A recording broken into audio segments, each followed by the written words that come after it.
Assalamu alaikum. Welcome again to the last class of circular motion, last lecture of circular motion. तो बेटा इस lecture में आज हम डिस्कस करेंगे motion in vertical circle. This is a case of non uniform circular motion और बहुत ही इंपॉर्टेंट केस है ये. बहुत ही इंपॉर्टेंट टॉपिक हम स्टडी करने जा रहे हैं from the entrance point of view. हम basically circular motion vertical circle में डिस्कस करेंगे. ऐसे मैं दिखाऊंगा आपको. तो लास्ट क्लास में मैंने आपको कुछ इंपॉर्टेंट एप्लीकेशंस करवाई थी. ये भी मान लो एक एप्लीकेशन है. हम सर्कुलर मोशन ही पढ़ रहे हैं. जैसे हमने लास्ट क्लास में बैंकिंग पढ़ा था, बेंडिंग पढ़ा था, बहुत सारी चीजें पढ़ी थी. और आज उसी के रिलेटेड एक और टॉपिक हम पढ़ रहे हैं जिसको हम circular motion in vertical circle कहते हैं. मान लो अगर हमारे पास एक ये ऑब्जेक्ट है, this is an object and this is tied to a string. ये एक सिटरिंग के साथ बंधा हुआ है, ऊपर ये फिक्स्ड है. अगर इस ऑब्जेक्ट को हम ऐसे मूव करवाएंगे, ऐसे ऐसे, समझ आ रहा है? अगर ये ऐसे मूव करेगा ना, ऐसे, अगर ये इस सर्कल में मूव करेगा, मतलब वर्टिकल सर्कल. एक तो होता है ऐसे मूव करना, दैट इज हॉरिजेंटल सर्कल, ये हॉरिजेंटल सर्कल. तो एक होता है ऐसे, ये this is vertical circle. Basically फर्क मोशन में जो है ना, वो आ जाता है स्पीड का. जब ऐसे मूव करेगा ना ऑब्जेक्ट, तो उसकी स्पीड सेम रह सकती है.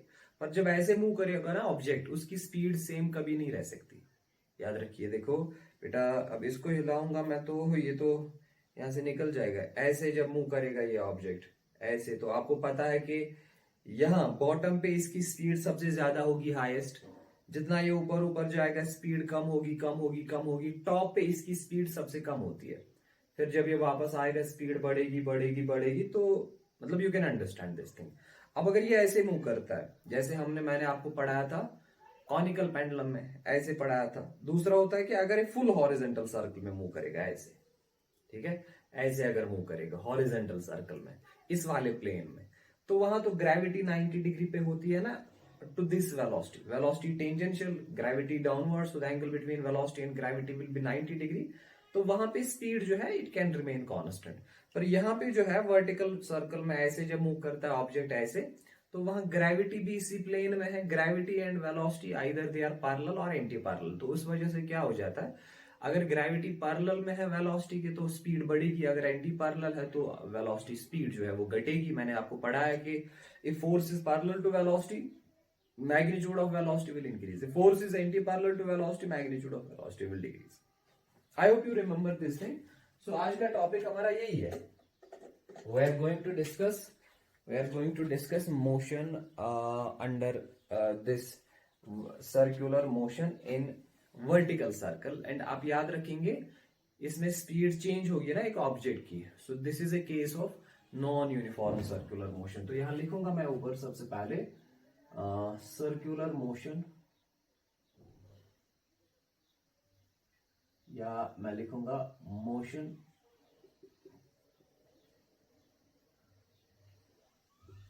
इन vertical plane. Motion in vertical plane, circular motion in vertical plane, ये हमारा टॉपिक है आज. बेटा आप फोकस्ड रहिए, या ऐसे भी लिख सकते हैं टू बी मोर स्पेसिफिक, हम लिखेंगे मोशन इन वर्टिकल सर्कल.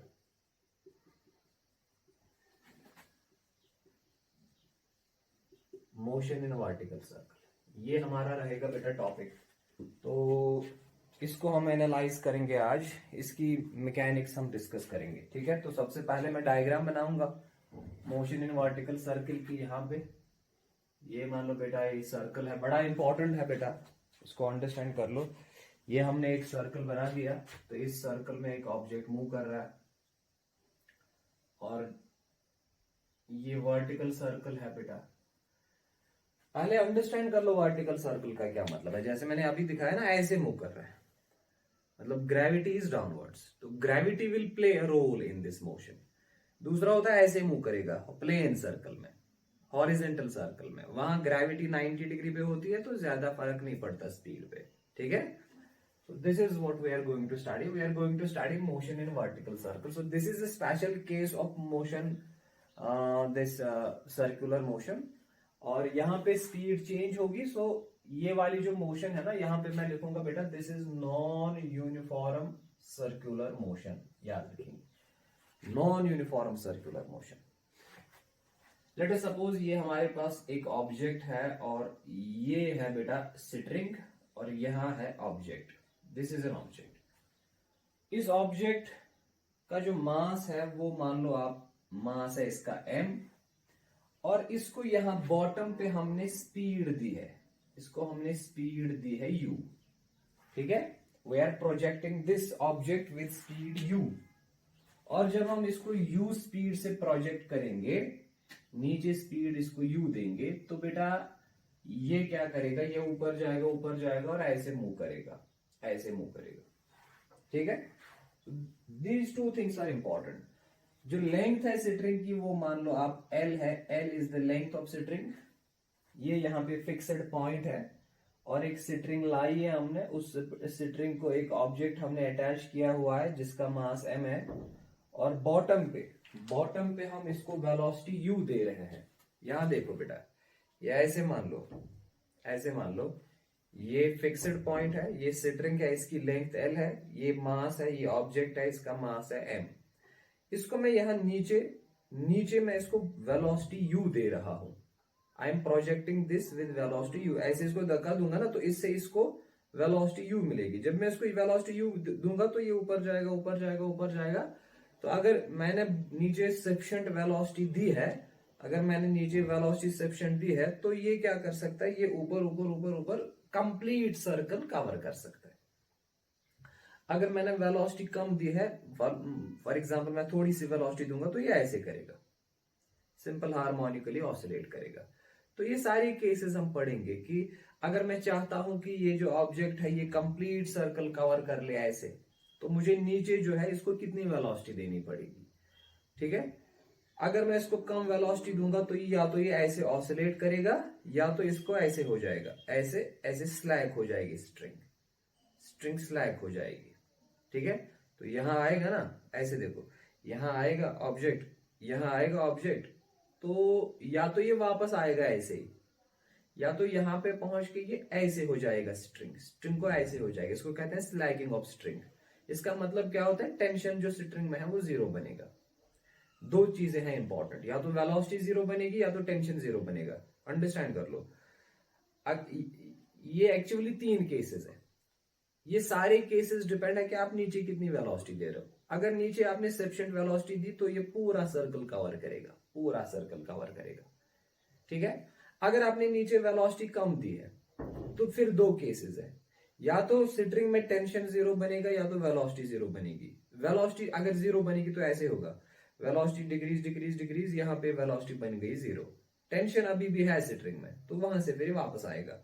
तो अगर वेलोसिटी जीरो बनी ना किसी पॉइंट पे, पूरा सर्कल तो इसने कवर नहीं किया, पर वेलोसिटी जीरो बन गई किसी पर्टिकुलर पोजीशन पे, तो ये फिर ऑसिलेट करेगा, इसको ऐसे होगा, ऑसिलेट करेगा ये। तो हम पढ़ेंगे ये कंडीशन फॉर ऑसिलेशन। ऑसिलेशन के लिए क्या कंडीशन है, अगर पूरा सर्कल कवर करना है उसको कहते हैं condition for completely looping the loop, या condition for completing the circle, उसके लिए क्या कंडीशन है, ठीक है। तीसरा होता है, तीसरा इंपॉर्टेंट केस है कि अगर टेंशन जीरो बनेगा तो क्या होगा। देखो अगर टेंशन जीरो बनेगा, वेलोसिटी जीरो नहीं बनेगी, तो इसमें ऐसे होगा, ये आगे आएगा, टेंशन जीरो बनेगा तो ऐसे स्ट्रिंग बेंड हो जाएगी, फिर ऐसे आएगा ये वापस। जहां पे टेंशन जीरो बनता है ना, ये फिर पैराबोलिक पाथ जो है एक्वायर करता है, उसको कहते हैं कि this particle will leave the circle, ये इस सर्कल को छोड़ेगा, ये इस सर्कल को छोड़ेगा, और वो तब छोड़ेगा जब इसकी स्ट्रिंग में टेंशन जीरो बनेगा।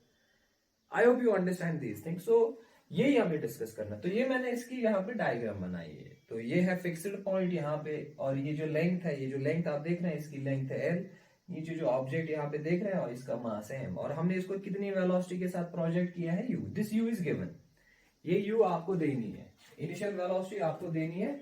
तो आप कितनी इनिशियल वेलोसिटी देंगे, अकॉर्डिंगली आपके डिफरेंट केसेस बनेंगे, ठीक है।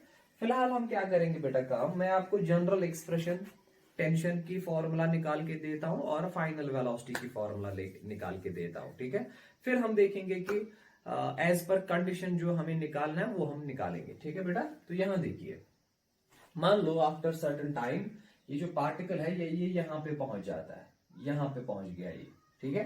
क्योंकि जब ये मूव करेगा, ऐसे मूव करेगा, we are assuming this is moving in this direction like this, तो मान लो यहां पहुंच गया ये, ठीक है, या यहाँ इस पोजीशन के बदले मैं दिखाऊंगा थोड़ा और ऊपर, यहां मान लो पहुंच गया ये, ठीक है, शाबाश। और इस पोजीशन पे ये इसने कितना एंगल बनाया हुआ है वर्टिकल पोजीशन के साथ, late us suppose that angle is theta, is very important बेटा। ये थीटा वैल्यू होगा, देखो जितना जितना ये ऊपर ऊपर जाएगा थीटा बढ़ेगा। जब ये ऑब्जेक्ट बॉटम पे था, this is the bottom position, theta का वैल्यू क्या रहेगा 0। जब ये हॉरिजेंटल पोजीशन पे आएगा, मतलब यहाँ पे आएगा, तो थीटा का वैल्यू बनेगा बेटा 90 डिग्री। जब ये थीटा यहाँ पे, जब ये ऑब्जेक्ट यहाँ पे पहुंचेगा तो थीटा का वैल्यू बनेगा 180। जब ये ऑब्जेक्ट यहाँ पे आएगा तो थीटा बनेगा 270 डिग्री। जब ये वापस पहुंचेगा तो थीटा बनेगा 360 degree. So theta is a variable, ठीक है बेटा। तो यहाँ पे मान लो जो इसकी स्पीड है ना, लेट अस सपोज जो इसकी स्पीड यहाँ पे है उसका नाम हम रखेंगे v, let us this is speed at this point. तो इनिशियल स्पीड इसकी क्या है जो आपने दी है, दैट वाज u, और जब ये यहाँ पे पहुंच गया the speed, let us assume its speed is v, ठीक है। तो बेटा यहाँ पे अगर हमें इस v का वैल्यू निकालना होगा तो हम यहाँ पे इसकी फ्री बॉडी डायग्राम बनाएंगे। बताओ इस ऑब्जेक्ट पे कौन कौन सा फोर्स एक्ट कर रहा है बेटा। एक तो वेट एक्ट करेगा ऐसे, दिस इज योर वेट, ठीक है, और दूसरा सिटरिंग है ना इस डायरेक्शन में, तो इस डायरेक्शन में टेंशन एक्ट करेगा, this is force of tension. अब रिजॉल्व कर लो कंपोनेंट्स को, रिजॉल्व कर लो। तो अगर बेटा ये एंगल थीटा है तो ये एंगल भी थीटा होगा कि नहीं होगा, शाबाश। ये थीटा है तो ये एंगल भी थीटा होगा, this theta and this theta will B same. इसके बाद हम क्या करेंगे बेटा, ये जो mg है ना इसके दो कंपोनेंट करेंगे, इसको भी, ये जो टेंशन की लाइन है, जो सिटरिंग है, इसकी लाइन को एक्सटेंड कर लो ऐसे। अगर ये थीटा है तो ये भी थीटा बन गया, और फिर ये जो लाइन है इसमें एक परपेंडिकुलर ऐसे डाल दो आप। आई hope you understand this thing. ये तो लॉज ऑफ मोशन में हमने सारा कुछ किया हुआ है ऐसे। तो मैं अभी खाली डायग्राम बना रहा हूँ, यहाँ पे मैं फ्री बॉडी डायग्राम बना रहा हूँ और डिफरेंट फोर्सेस देख रहा हूँ। इनफैक्ट यहाँ पे तो दो ही फोर्सेस हैं जो इस पे एक्ट हो रहे हैं, एक तो mg डाउनवर्ड, दूसरा टेंशन इस डायरेक्शन में। तो हमने इस थीटा को यहाँ लाया, ऐसे लाइन डाल दी mg की, और टेंशन की लाइन को एक्सटेंड कर लिया। तो ये थीटा है तो ये वर्टिकली थीटा अपोजिट हो गया, तो ये बन गई एक और लाइन। तो अगर ये mg है बेटा तो ये आएगा mg cos ऑफ थीटा, ठीक है। तो ये mg cos of theta, this is oppose to t। तो यहाँ पे आपका सेंट्रिपिटल फोर्स बन गया। सेंट्रिपिटल फोर्स क्या होता है, नेट फोर्स टुवर्ड सेंटर, और ये सेंटर है, सेंटर को मान लो आप नाम देंगे O, तो what is the net force toward centre, that is t। और mg cos थीटा है ना, but mg cos theta opposite है, सो नेट फोर्स किसके बराबर आएगा, t minus mg cos of theta. So this will become your centripetal force, fine. और ये mg है, ये mg cos थीटा है, तो ये वाला फोर्स कितना आएगा बेटा, ये कंपोनेंट कितना आएगा, mg sin ऑफ थीटा। तो ये mg sin थीटा जो है बेटा, अब देखिए ये mg sin थीटा जो फोर्स है ना, ये वेलोसिटी के अपोजिट डायरेक्शन में है। तो जब फोर्स वेलोसिटी के अपोजिट डायरेक्शन में होता है तो उस टाइम पे मैंने आपको पढ़ाया है कि स्पीड जो है वेलोसिटी की, मैग्नीट्यूड जो वेलोसिटी का वो कम होगा। तो जब तक ये mg जो है इस v, इस वेलोसिटी के अपोजिट में रहेगा, तब तक स्पीड कम होगी। और जब ये टॉप पोजीशन क्रॉस करेगा, ये टॉप पोजीशन, उसके बाद क्या होगा, ये mg sin थीटा वेलोसिटी के पैरेलल में आएगा। उस टाइम पे क्या होगा, फिर स्पीड बढ़ेगी। इसलिए यहां से यहां तक स्पीड घटेगी, फिर वापस आने में यहां से यहां तक स्पीड इंक्रीज होगी। सो दिस इज योर डायग्राम, इसको आराम से देखो। अब इसके बाद देखो बेटा, अगर हमें यहां पे निकालना है इस टेंशन की एक जनरल एक्सप्रेशन निकालते हैं हम इन टर्म्स ऑफ थीटा, ठीक है। पहले थीटा और एल को रिलेट करते हैं, थीटा और एल के बीच में रिलेशन देखते हैं। तो अगर थीटा और एल के बीच में रिलेशन देखेंगे हम, तो मान लो यहाँ पे एक परपेंडिकुलर डालता हूं मैं ऐसे, और मुझे बताओ ये अगर बॉटम पोजीशन है, ये जो पोजीशन है ना यहाँ पे, ये वाली position, this is the bottom position. पहले ऑब्जेक्ट इसी लेवल पे था, अब ऑब्जेक्ट आ गया है इस वाली लेवल पे। यहां पहले यहां पे था ना ऑब्जेक्ट, अब यहां आ गया। तो इसने जो हाइट एक्वायर की है, let us suppose this height is h, इस हाइट का नाम हम रखेंगे h। समझ आ रहा है बेटा, वेरी इंपॉर्टेंट, क्योंकि हम answer in terms of height भी निकाल सकते हैं। देखो अगर यहां से यहां लेंथ है, जब ये पार्टिकल ऊपर ऊपर जा रहा है ना, तो इसकी हाइट थोड़ी थोड़ी बढ़ रही है। जब ये पार्टिकल यहां हॉरिजॉन्टल पोजीशन पे आएगा तो कितना ऊपर गया है, ये h बराबर होगा उस टाइम पे l, this h will be equal to l। अब जब ये पार्टिकल यहां पहुंचेगा तो यहां से यहां तक कितनी हाइट है, यहां से यहां l, यहां से यहां l, so total height will B 2l. So this h is also a variable. जैसे थीटा का वैल्यू चेंज होगा ना ड्यूरिंग मोशन, इसी तरह इस h का वैल्यू, इस हाइट का भी वैल्यू चेंज होगा, क्योंकि ये ऑब्जेक्ट आहिस्ता आहिस्ता ऊपर जा रहा है, तो फिर यहां से नीचे आएगा, पहले h का वैल्यू बढ़ेगा, फिर h का वैल्यू कम होगा. समझ आ रहा है? तो हम जो अपने आंसर्स निकाल सकते हैं ना, वो हम निकाल सकते हैं इन टर्म्स ऑफ h. तो यहां पे मैं h का वैल्यू पहले निकाल के रखूंगा in terms of theta, because both h and theta are variables. तो उसके लिए क्या करेंगे, अगर आप देखेंगे बेटा, यहां से यहां l है, ये लेंथ ऑफ सिटरिंग है, तो यहां से यहां भी l होगा. अगर आप ये वाला ट्रायंगल लेंगे, ये वाला ट्रायंगल, ये 90 डिग्री जहां पे मैंने बनाया है, तो अगर बेटा यहां से यहां तो l है, ये तो आपको पता है, यहां से यहां तक भी l होगा, यहां से यहां अगर l है, लेंथ तो कांस्टेंट रहेगी ना, because this is N inextensible light string. तो यहां से यहां भी l, यहां से भी यहां तक l. अगर ये l है तो इतना होगा बेटा l cos थीटा, इतना होगा l sin थीटा.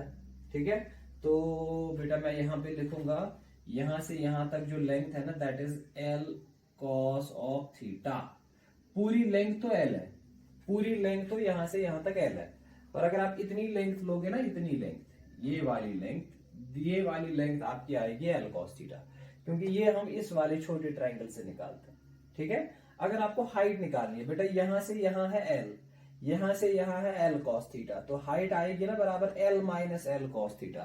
तो यहां पे मैं लिखूंगा आपकी जो हाइट है that is l minus l cos of theta.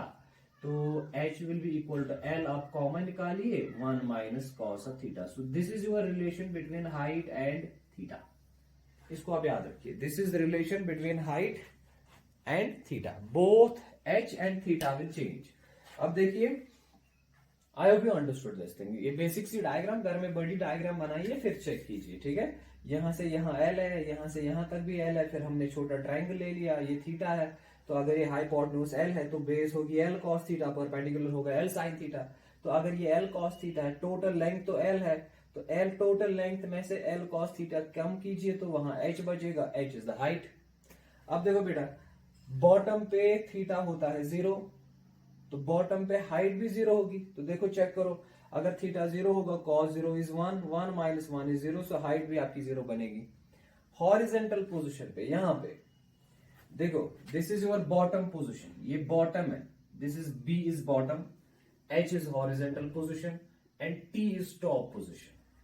These are three important positions. Bottom पे थीटा 0 है, cos 0 is 1, 1 minus 1 is 0, height भी 0. हॉरिजेंटल पोजीशन पे एंगल बनेगा बेटा, ये एंगल, ये थीटा बनेगा 90, cos 90 is 0, 1 minus 0 is 1, so h will be equal to l. Obvious सी बात है, जब यहां पे आएगा ना ये ऑब्जेक्ट, टोटल हाइट यहां से लेके यहां तक उसने की होगी ना cover, l, height will be equal to l.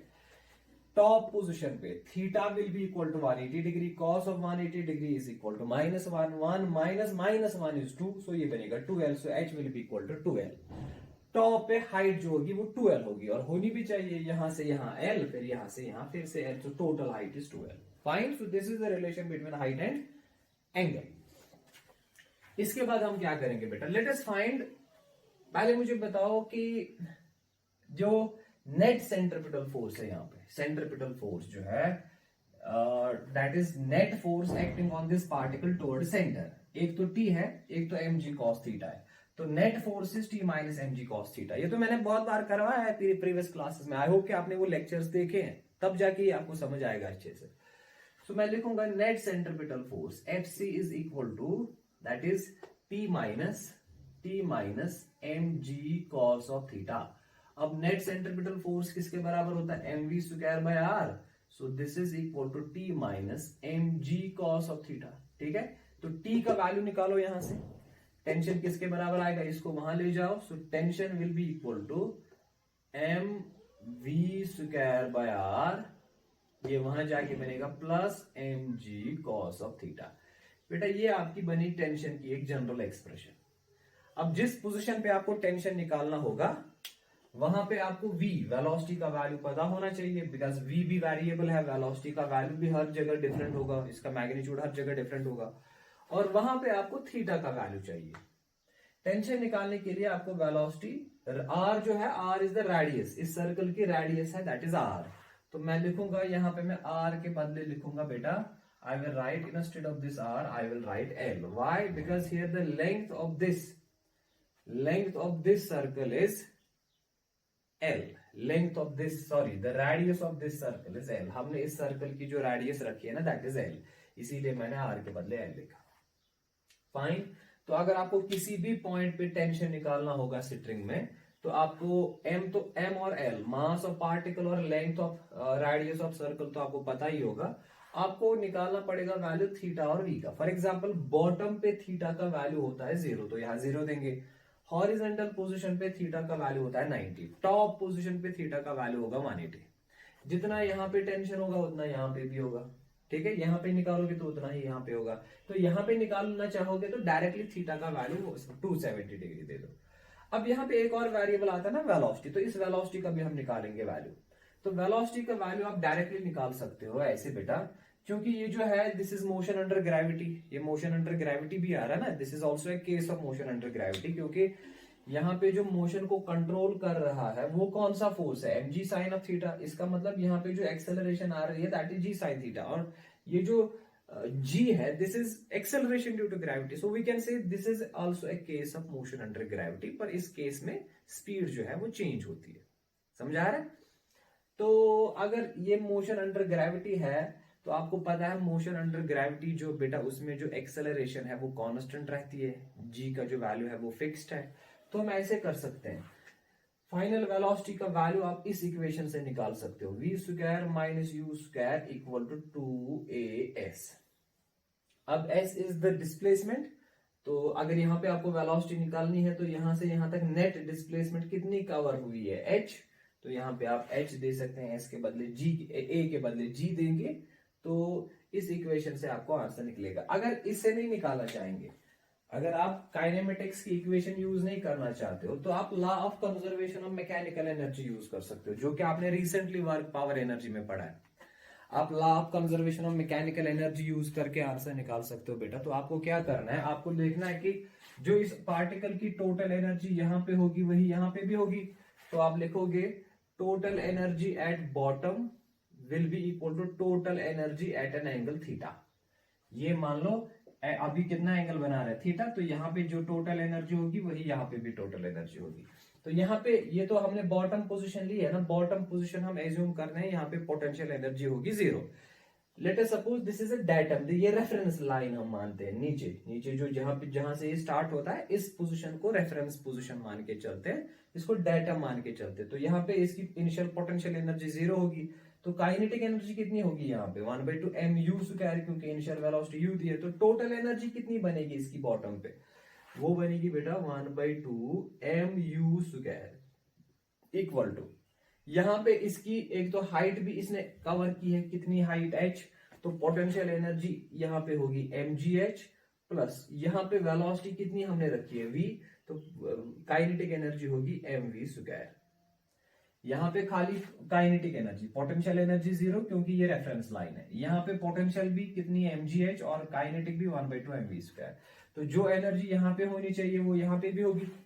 Basically यही होता है ना, इसमें काइनेटिक एनर्जी यहाँ सबसे ज्यादा होती है, फिर उसमें से थोड़ी थोड़ी पोटेंशियल एनर्जी में कन्वर्ट हो जाती है, इसलिए इसकी स्पीड कम हो जाती है। This is the concept of mechanical energy, law of conservation of mechanical energy. अब देखो बेटा, ये m और ये m गया, हमें निकालना वैल्यू v का, ठीक है। तो v का जब हम वैल्यू निकालना चाहेंगे तो क्या करेंगे हम बेटा, ये तो gh है, इस gh को यहाँ ले आओ, तो यहाँ लिखता हूं मैं बेटा, ये बनेगा 1/2 u स्क्वायर, ये gh यहाँ जाएगा minus gh equal to 1/2 v square, ठीक है। ये 2 इधर लाओ, तो ये 2 इसके साथ कैंसिल होगा, ये बनेगा u स्क्वायर, ये यहाँ ले आओ 2gh equal to v square. ये आपकी आ गई एक और इक्वेशन। सो आपकी जो वेलोसिटी वाली इक्वेशन बन जाती है ना, ये इसको मैं यहाँ पे लिखता हूं, तो आपकी वेलोसिटी वाली इक्वेशन बन जाती है v square equal to u square minus 2gh। तो बेटा this is your relation for final velocity. अगर आपको फाइनल वेलोसिटी पार्टिकल की किसी भी पोजीशन पे निकालनी है, अगर आपको पार्टिकल की वेलोसिटी किसी भी पोजीशन पे निकालनी है तो ये फॉर्मूला इसकी, u इज इनिशियल, बॉटम पे कितनी वेलोसिटी दी है वो पता होना चाहिए, और हाइट क्या है। फॉर एग्जांपल हॉरिजॉन्टल पोजीशन पे यहाँ पे अगर इसकी स्पीड निकालनी है तो यहाँ पे हाइट कितनी होती है बेटा, l, तो दे दो l, तो यहाँ पे जो स्पीड बनेगी वो होगी u² माइनस 2gl। अगर टॉप पे स्पीड निकालना चाहेंगे तो टॉप पे हाइट कितनी होती है, h का वैल्यू होता है ना 2l, तो दे दो यहाँ पे 2l, तो ये बनेगा u² minus 2g into 2l, that is 4gl। तो इसी तरह इस इक्वेशन से आप किसी भी पोजीशन पे वेलोसिटी निकाल सकते हो, और इस इक्वेशन से आप किसी भी पोजीशन पे टेंशन निकाल सकते हो। So these are actually two important variables. ये जो मोशन इन वर्टिकल सर्कल है, इसमें जो इंपॉर्टेंट वेरिएबल्स है वो है, एक तो है टेंशन, एक तो है आपकी वेलोसिटी। किस पोजीशन पे स्ट्रिंग में कितना टेंशन होगा और किस पोजीशन पे पार्टिकल की कितनी स्पीड होगी, these are two important things, और दोनों की इक्वेशन आपने निकाल के दी है। अब आप इन दोनों को मिला सकते हो, यहां से v का वैल्यू यहां सब्स्टिट्यूट कर सकते हो, तो आपकी टेंशन की एक जनरल एक्सप्रेशन बन जाएगी इन terms of theta and in terms of velocity. अब वेलोसिटी का अगर ये वाला इसमें सब्स्टिट्यूट करोगे तो खाली एक ही वेरिएबल रहेगा फिर, ठीक है। अब ठीक है, वो आप खुद कर सकते हैं, फिलहाल मैंने आपको बेसिक जनरल एक्सप्रेशंस यहाँ पे डेवलप करके दी है। अब है इंपॉर्टेंट इशू। चलो मैंने तो छोटे छोटे केसेस जबानी बता दिए यहाँ पे कि किस पोजीशन पे कितनी हाइट होगी, ये हाइट की एक्सप्रेशन है, ये टेंशन की एक्सप्रेशन है, ये वेलोसिटी की एक्सप्रेशन है। डिफरेंट पोजीशन पे आप थीटा का वैल्यू सब्स्टिट्यूट या हाइट का वैल्यू सब्स्टिट्यूट करके टेंशन, वेलोसिटी या हाइट जो भी है आप वैल्यू निकाल सकते हो, ठीक है। अब इंपॉर्टेंट केसेस है बेटा, मैंने आपको पहले ही बताया at the start of this lecture कि यहाँ पे 3 चीजें पॉसिबल है। देयर आर 3 थिंग्स पॉसिबल, या हमको आप ऐसे कह सकते हो कि हमें 3 चीजें डिस्कस करनी है। पहली चीज ये है कि अगर हम चाहते हैं कि ये पार्टिकल पूरे सर्कल को कवर कर ले, पूरे सर्कल को कवर कर ले, इसको हम कहते हैं if we want this particle to loop this loop completely, to cover this circle, to move in this circle completely. इसका मतलब ये है कि अगर हम चाहते हैं कि ये कहीं पे गिरे ना, यहां पे ना गिरे, वापस ना आ जाए, ये वापस नहीं आना चाहिए, ये कवर करना चाहिए circle, it must go like this. यहां पे आपने वेलोसिटी दी है तो ये जाना चाहिए। कितनी वेलोसिटी देनी है कि ये कवर करेगा पूरा सर्कल, मिनिमम कितनी वेलोसिटी आपको नीचे देनी पड़ेगी, क्योंकि आप जो गिवन है ना यहाँ पे वो एक ही चीज है, आप क्या दे सकते हो, आप क्या प्रोवाइड कर सकते हो, that is the initial velocity. आप कितनी इनिशियल वेलोसिटी प्रोवाइड कर सकते हो उसके बेसिस पे डिफरेंट केसेस है। अगर आपने सफिशिएंट वेलोसिटी नीचे इसको दे दी तो ये पूरा सर्कल कवर कर लेगा। अगर आपने वेलोसिटी कम दे दी तो फिर 2 केसेस बनते हैं। आगे जाते ये तो पूरा सर्कल तो आप ये कवर नहीं करेगा, अब अगर नहीं कवर करेगा तो इसके 2 चांसेस है, या तो ये ऐसे जाके वापस आएगा या तो ऐसे जाके ऐसे वापस आएगा। इसका मतलब या तो इसमें टेंशन 0 बनेगा आगे जाके पहले, या तो वेलोसिटी पहले 0 बनेगी।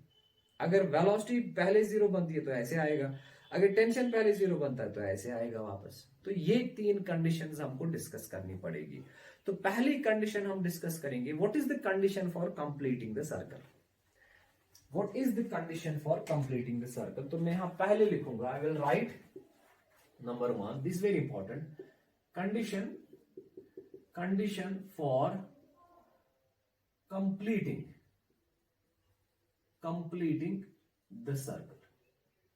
तो इसको कहीं पे लिखा होता है condition for looping the loop, वो भी यही है, ठीक है।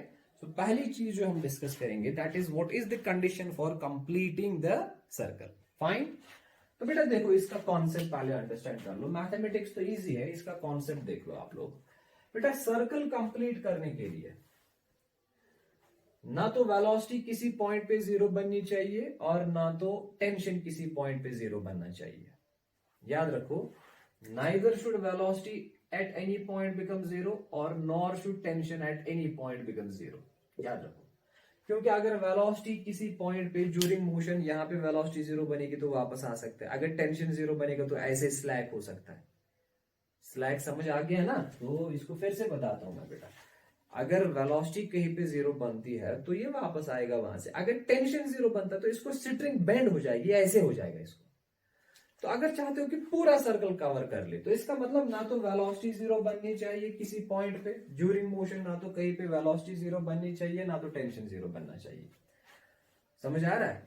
तो ज्यादा इंपॉर्टेंट केस है। अब दोनों में से हम किसी एक को लेके हम अपना जो है कंडीशन, मैथमेटिकल कंडीशन डिराइव कर सकते हैं। फॉर एग्जाम्पल, इसका मतलब है, इसको छोड़ो, वेलोसिटी को छोड़ो, इसका मतलब है ये जो टेंशन की इक्वेशन लिखी मैंने, इसका मतलब है tension at any point should always be greater और इक्वल टू जीरो।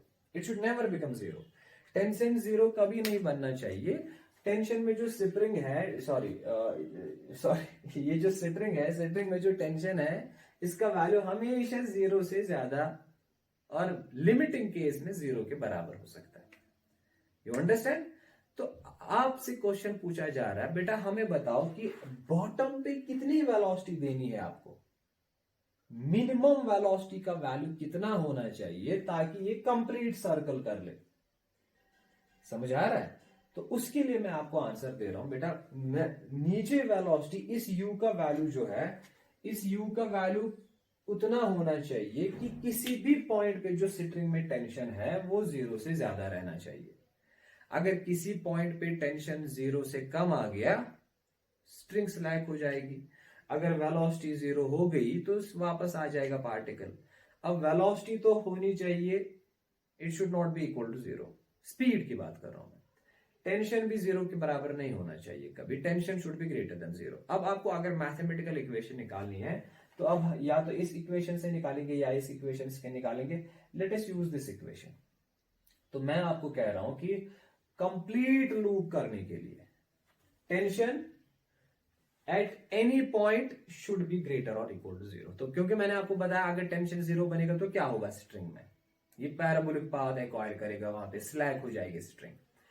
तो इसका मतलब है बेटा टी का वैल्यू हम ये वाली एक्सप्रेशन से देते हैं, so that is M V square divided by L minus M G cos of theta should at any point be greater और इक्वल टू जीरो। ठीक है? अब अगर चाहते हो कि मिनिमम वैल्यू आप फाइंड आउट करना चाहते हो, तो मिनिमम वैल्यू अगर आप इनिशियल वेलोसिटी का फाइंड आउट करना चाहते हो कि नीचे बॉटम पे कितनी वेलोसिटी देनी है ताकि लूप कवर होना चाहिए, सर्कल कंप्लीटली कवर होना चाहिए। अगर उस मिनिमम वेलोसिटी से आप वेलोसिटी ज्यादा दोगे कवर तो भी होगा, पर अगर आप उस मिनिमम वेलोसिटी से वेलोसिटी कम दोगे तो लूप कवर नहीं होगा। इसका लिमिटिंग केस होगा ना। फॉर एग्जाम्पल मैं आपको बता रहा हूं बेटा, अगर आप नीचे इस पार्टिकल को 10 मीटर पर सेकंड की वेलोसिटी से ज्यादा वेलोसिटी दोगे तो ये कवर करेगा। अगर 10 मीटर से कम दोगे वेलोसिटी तो ये कवर नहीं कर पाएगा। तो इस लूप को कंप्लीटली कवर करने के लिए मिनिमम वेलोसिटी जो रिक्वायरमेंट है दैट इज 10 मीटर पर second. you have to impart 10 meter per second velocity to this particle at this point. So this 10 meter per second becomes your minimum velocity. इसकी formula निकालेंगे हम, इसकी हम निकालेंगे formula कि हमको कैसे पता चलेगा कि कितनी मिनिमम वेलोसिटी देनी है। तो उसकी एक्सप्रेशन हम यहां से लाएंगे। तो मैंने कहा वेलोसिटी जो आपको मिनिमम देनी है या जो भी वेलोसिटी देनी है उतनी वेलोसिटी होनी चाहिए कि टेंशन कहीं पे भी जीरो नहीं बनना चाहिए। टेंशन शुड बी ग्रेटर और इक्वल टू जीरो। अब अगर आप चाहते हो मिनिमम वेलोसिटी के लिए आप टी इक्वेट कर सकते हो जीरो, बिकॉज वो तो लिमिटिंग केस बन जाएगा ना। तो मैं लिखूंगा फॉर मिनिमम वेलोसिटी अगर आप लिमिटिंग केस ढूंढना चाहते हो, मैं लिख सकता हूं ये जो M V square by L है minus M G cos of theta, this should be equal to zero. मगर कहां पे? For minimum velocity, this tension should be equal to zero. But now the important thing is wire. This is very important point. देखो फिर से understand कर लो बेटा। मैंने कहा टेंशन किसी भी पॉइंट पे ग्रेटर देन रहना चाहिए जीरो। हाँ, तो मुझे बताओ बेटा, ये जो एक्सप्रेशन मैंने यहाँ पे लिखी है ना, that this tension should be greater और इक्वल टू जीरो, इसका मतलब यही है कि स्ट्रिंग कहीं पे स्लैक नहीं होनी चाहिए। और मुझे बताओ सबसे ज्यादा चांसेस स्ट्रिंग में स्लैग प्रोड्यूस होने के कहां पे है? सबसे ज्यादा चांसेस स्ट्रिंग को बेड होने में कहां पे है? यहां कॉमन सेंस है टॉप पे। अगर स्ट्रिंग बेड होनी चाहेगी तो सबसे ज्यादा चांसेस टॉप पे है।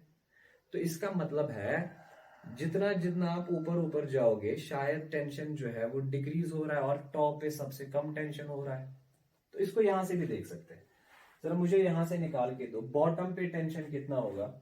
बॉटम पे अगर आप टेंशन निकालना चाहते हो बॉटम पे, तो थीटा जीरो दे दो, थीटा जीरो दे दो, तो कॉस जीरो बेटा आएगा 1। ठीक है, तो टेंशन बनेगा mv² by L plus mg। जरा मुझे टॉप पे टेंशन निकाल के दो। टॉप पे एंगल कितना होगा बेटा, थीटा 180 कॉस 180 इज -1, तो ये माइनस आएगा, सो टेंशन बनेगा mv² bye L minus mg। जरा हॉरिजॉन्टल पोर्शन पे टेंशन कितना होगा, थीटा होगा 90 डिग्री, तो कॉस 90 0, तो टेंशन होगा mv² बाय एल। तो आपने देखा बॉटम पे टेंशन है mv² by L plus mg, horizontal portion पे है mv² बाय एल, टॉप पे टेंशन है mv² bye L minus mg, इसका मतलब सबसे कम टेंशन टॉप पे है। तो ये जो आपने यहाँ पे बेसिकली एक्सप्रेशन लिखी ना, ये वाली expression, that velocity circle complete करने के लिए किसी भी पॉइंट पे टेंशन जीरो नहीं बनना चाहिए। और मैं अब आपको समझाने की कोशिश कर रहा हूं कि सबसे ज्यादा चांसेस जीरो बनने की, टेंशन को जीरो बनने की चांसेस सबसे ज्यादा कहां पे है, वो टॉप पे है।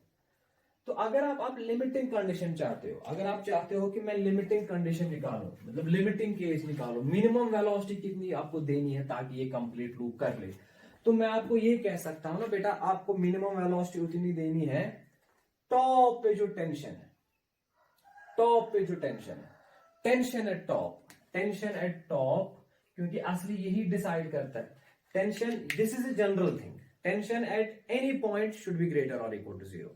इसके बदले आप ये भी लिख सकते हो tension at top should be greater और इक्वल टू जीरो। ये ज्यादा स्पेसिफिक कंडीशन बनेगी, क्योंकि अगर आपके टॉप पॉइंट पे टेंशन जीरो से ज्यादा रहेगा ना, तो इसका मतलब किसी भी पॉइंट पे टेंशन ज्यादा ही रहेगा, क्योंकि सबसे कम टेंशन स्ट्रिंग में टॉप पे ही होता है।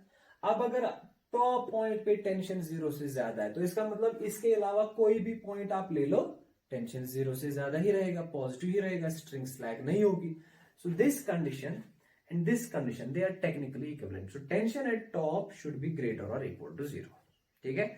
अब अगर चाहते हो मिनिमम वेलोसिटी निकालना, तो मिनिमम के लिए आप कह सकते हो, इफ यू वांट मिनिमम, इस टेंशन एट टॉप पे जो मिनिमम वैल्यू हो सकता है ना टॉप पे, वो क्या हो सकता है, जीरो।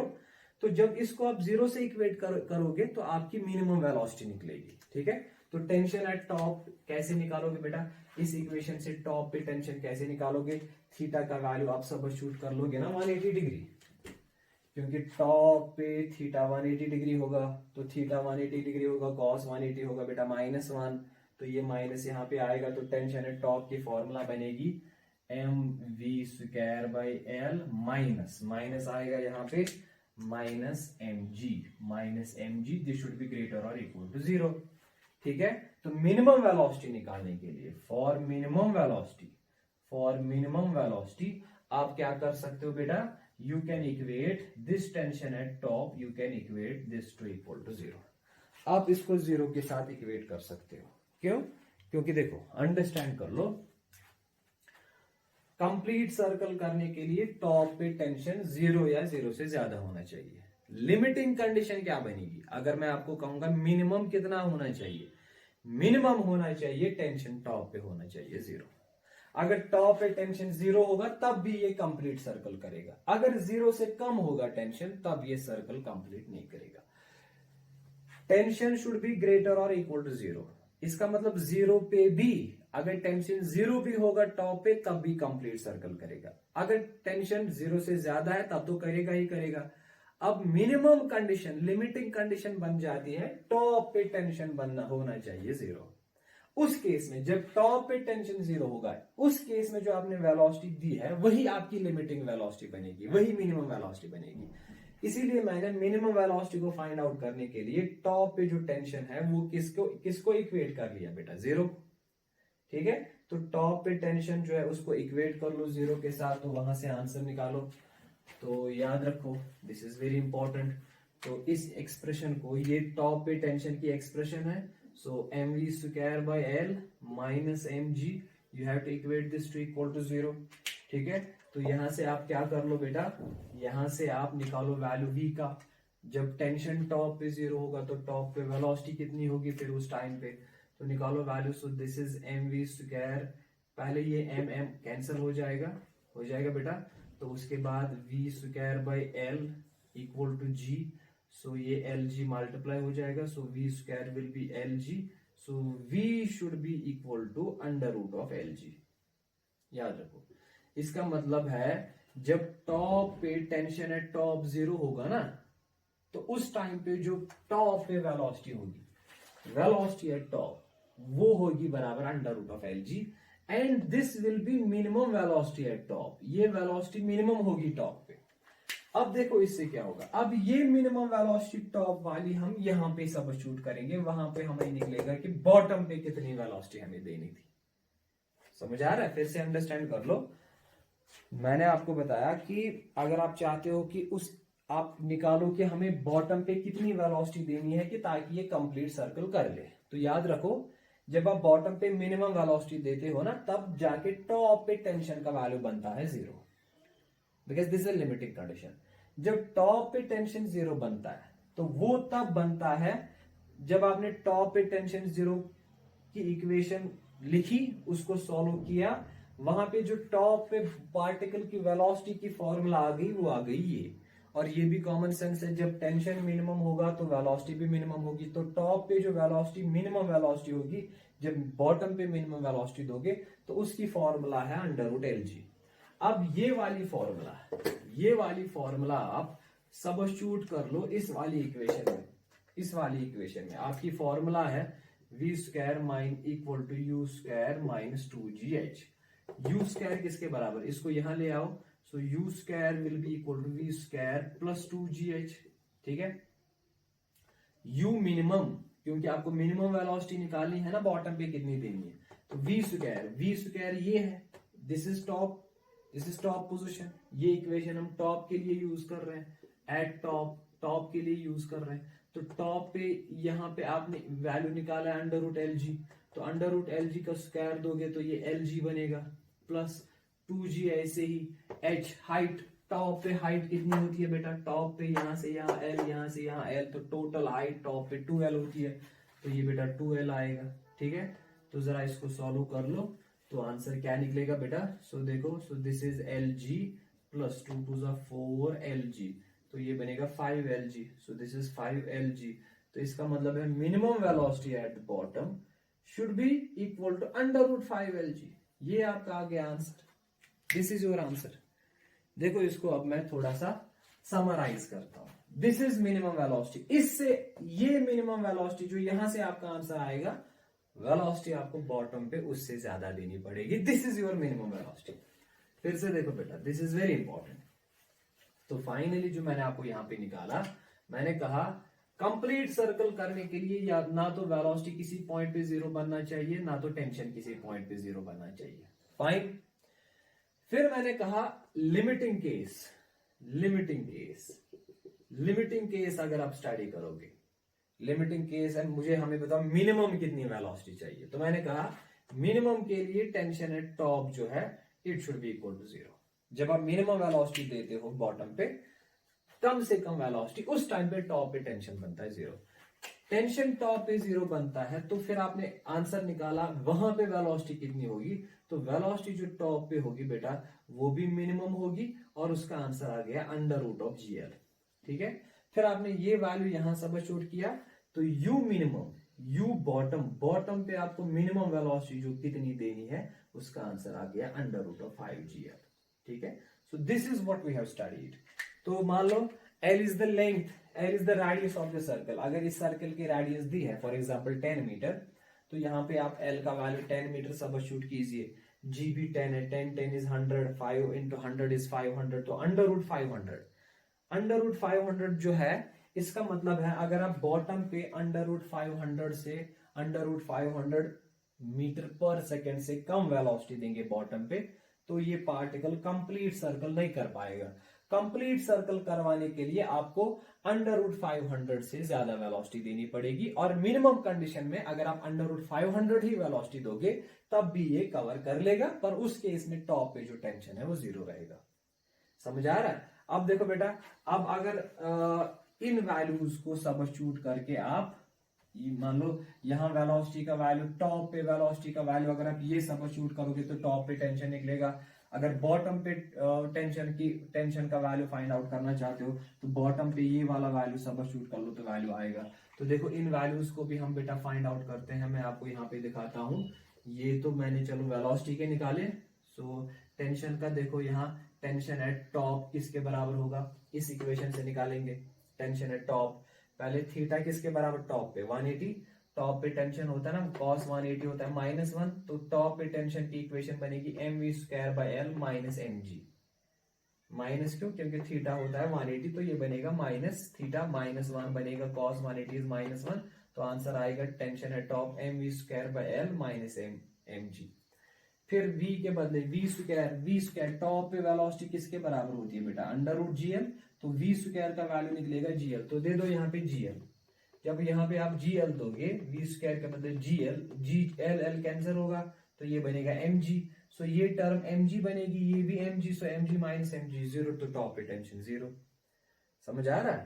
तो बॉटम पे, तो इसको ऐसे भी लिख सकता हूं मैं, इसको मैं ऐसे आपको दिखाऊंगा, ये सारी चीजें ऐसे दिखाऊंगा मैं आपको, इसलिए आप इसको याद रखिए। फिर ये मान लो ये सर्कल है, ठीक है, तो ये आपकी बॉटम पोजीशन है, ये हॉरिजॉन्टल पोजीशन है, ये वर्टिकल पोजीशन है, ये टॉप पोजीशन है, और ये भी आपकी हॉरिजॉन्टल पोजीशन है।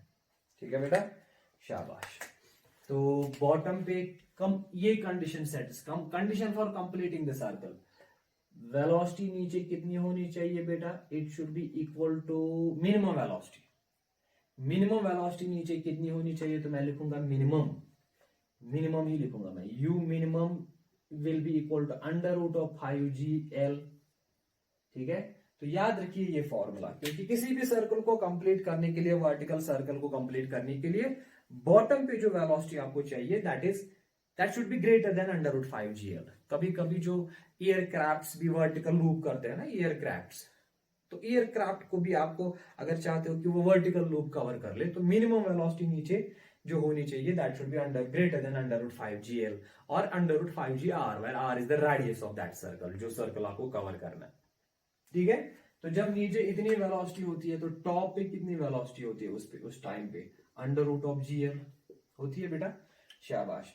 तो जरा इस पोजीशन पे कितनी होगी, देखो इन दोनों का जो बीच वाला पॉइंट आएगा वो यहां आएगा, दिस इज 1, दिस इज 5, सो 1 2 3 4 5, तो 5 में से मिडल वाला कौन आता है, 3, तो यहाँ पे जो वेलोसिटी होगी, velocity at horizontal position, that will be √3gl, याद रखिए √3gl। ठीक है, अगर आप नीचे वेलोसिटी दोगे ना √5gl, टॉप पे होगी √gl, हॉरिजॉन्टल पे होगी √3gl, यहाँ पे भी होगी बेटा √3gl, क्योंकि ये भी तो हॉरिजॉन्टल पोजीशन पे है। अब यहाँ पे वेलोसिटी की डायरेक्शन अपवर्ड होगी, यहाँ पे डाउनवर्ड होगी। अब टेंशन का वैल्यू बताओ, टेंशन एट बॉटम कितना होगा, टेंशन एट टॉप कितना होता है, टेंशन एट टॉप जब नीचे आप मिनिमम वेलोसिटी देते हो तो टेंशन एट टॉप होता है बेटा बराबर 0। बॉटम पे टेंशन कितना होता है, देखो यहां से निकालो, वो ये टेंशन की इक्वेशन है ना, जनरल इक्वेशन, इसके लिए थीटा और v का वैल्यू चाहिए आपको। थीटा बॉटम पे होता है 0, तो cos 0 1, ये बनेगा mg। बॉटम पे मिनिमम वेलोसिटी कितनी होनी चाहिए, 5gl, तो यहाँ पे v का वैल्यू आपको 5gl देना पड़ेगा। तो अगर v √5gl है तो v² बनेगा 5gl, l और n कैंसिल होगा तो ये बनेगा 5mg, 5mg प्लस mg बनेगा 6mg। मैं जबानी बता रहा हूं, आप खुद कैलकुलेट कर लीजिए। बॉटम पे टेंशन निकालना है तो बॉटम पे थीटा 0 आएगा, तो बना mg। ठीक है बेटा, तो बॉटम पे वेलोसिटी कितनी होगी, √5gl, तो उसका स्क्वायर तो 5gl बनेगा, तो l कैंसिल होगा, तो 5mg plus mg will be 6mg। इसका मतलब बॉटम पे जो टेंशन होता है दैट इज 6mg। टॉप पे कितना टेंशन होगा, 0, और 0 और 6 के बीच में कौन सा पॉइंट है, दैट इज 3। तो यहाँ पे अगर आप हॉरिजॉन्टल पोजीशन पे टेंशन निकालेंगे वो होगा 3mg। ठीक है, देखो 0 1 2 3 4 5 6, ठीक है, तो यहां पे भी बेटा टेंशन जो होगा ना वो होगा बेटा बराबर 3mg। So this is your complete figure. अगर आप बॉटम पे मिनिमम वेलोसिटी इंपार्ट करोगे √5gl, क्या लूप कवर होगा, हाँ कवर होगा। अगर इससे कम वेलोसिटी दोगे नहीं कवर होगा। अगर इससे ज्यादा दोगे तो कवर होगा। मिनिमम वेलोसिटी कितनी देनी है, √5gl। जब आप नीचे मिनिमम वेलोसिटी √5gl देते हो उस टाइम पे टॉप पे कितनी वेलोसिटी होती है, √gl, while l is the length और radius of the circle। उस टाइम पे जब आप मिनिमम वेलोसिटी देते हो ना नीचे √5gl, टॉप पे टेंशन होता है 0, बॉटम पे टेंशन होता है 6 mg, हॉरिजॉन्टल पोजीशन पे टेंशन होता है 3 mg। And what is the difference in tension between bottom position and top position, that is 6 mg minus 0, that is 6 mg। ये भी क्वेश्चन बहुत बार आ चुका है, ठीक है बेटा। तो सबसे ज्यादा टेंशन कहां पे होता है, during vertical circle, during motion in vertical circle eight the bottom position, और इसका वैल्यू होता है 6 mg। पर ये 6 mg इसका वैल्यू तब होता है जब आप मिनिमम वेलोसिटी इंपार्ट करोगे, वेलोसिटी चेंज करोगे तो अकॉर्डिंगली आपका टेंशन पे वैल्यू। ये जो मैंने यहाँ पे फिगर बनाई है ना, ये खाली वैलिड तब है जब आप मिनिमम वेलोसिटी नीचे इंपार्ट करोगे 5gl। अगर आपने नीचे वेलोसिटी चेंज कर ली डिफरेंट, तो आपको किसी भी पॉइंट पे टेंशन और वेलोसिटी निकालनी होगी तो इन इक्वेशन से निकालोगे। समझ आ रहा है? सो these are the conditions for completing the circle, these are the conditions for completing the loop। तो इससे बहुत सारे क्वेश्चंस पूछे जाते हैं, तो आप ये बेसिक एक्सप्रेशंस याद रखो बेटा। तो इन्हीं में आपके कुछ वेरिएबल्स का वैल्यू दिया होगा, बाकी सबस्टिट्यूट करके आप आंसर निकाल सकते हैं, ठीक है। So this is our first case, that what is the condition for completing the loop. अब देखो बेटा, इसके बाद जो दो केसेस है ना, मैंने एक तो कंडीशन हमने पढ़ ली कि लूप को कवर करने के लिए क्या कंडीशन है, चलो वो तो डिस्कस कर लिया आप हमने। अब दो और केसेस हैं। एक केस है कि ऑसिलेट कब करेगा, ये ऑसिलेट कब करेगा, और सर्कल को लीव कब करेगा। ये फिर से समझाता हूं। ऐसे मैंने कहा कंप्लीट लूप करने के लिए ना तो टेंशन 0 बनना चाहिए, ना तो वेलोसिटी किसी पोजीशन पे 0 बननी चाहिए। अब अगर किसी पॉइंट पे ड्यूरिंग वर्टिकल मोशन, अगर अब किसी पॉइंट पे वेलोसिटी 0 बनेगी, टेंशन 0 नहीं रहा, टेंशन 0 से ज्यादा है पर वेलोसिटी बना 0, तो क्या होगा, देखो टेंशन 0 नहीं है, 0 यहां, वेलोसिटी बनी 0, तो ये वापस आएगा। तो इसका मतलब है ये पार्टिकल ऑसिलेट करना स्टार्ट करेगा। तो ऑसिलेट करने के लिए जो कंडीशन है वो ये है कि टेंशन 0 नहीं बनना चाहिए, but velocity should become 0। Top पे पहुंचने से पहले वेलोसिटी 0 बननी चाहिए। जहां पे 0 बनेगी वहां से ये वापस आएगा। टेंशन अगर 0 नहीं है तो ये ऑसिलेट करेगा, ठीक है। तो मैं पहली चीज लिखूंगा यहां पे, number second condition for oscillation. Condition for oscillation क्या कंडीशन है बेटा, तो मैंने आपको अंडरस्टैंड करवाई। कंडीशन है कि velocity at any point before reaching top should become 0, but tension should not become 0. This is the condition. This is very important. अगर वेलोसिटी टॉप पे पहुंचने से पहले 0 बन गई, टॉप पे नहीं, टॉप से पहले अगर 0 बन गई, टेंशन 0 नहीं है, तो ये ऑसिलेट करेगा। उसकी एग्जांपल मैं यहां आपको दे रहा हूं कि देखो बेटा, ये आ गया, यहां पे वेलोसिटी 0 बन गई। जब वेलोसिटी 0 बन गई तो रिटर्न वापस आएगा, फिर यहां पे वेलोसिटी 0 बनेगी, वापस आएगा, तो ऐसे ऑसिलेट करेगा। टेंशन 0 नहीं है, स्ट्रिंग में टेंशन है, टेंशन ग्रेटर देन 0 है।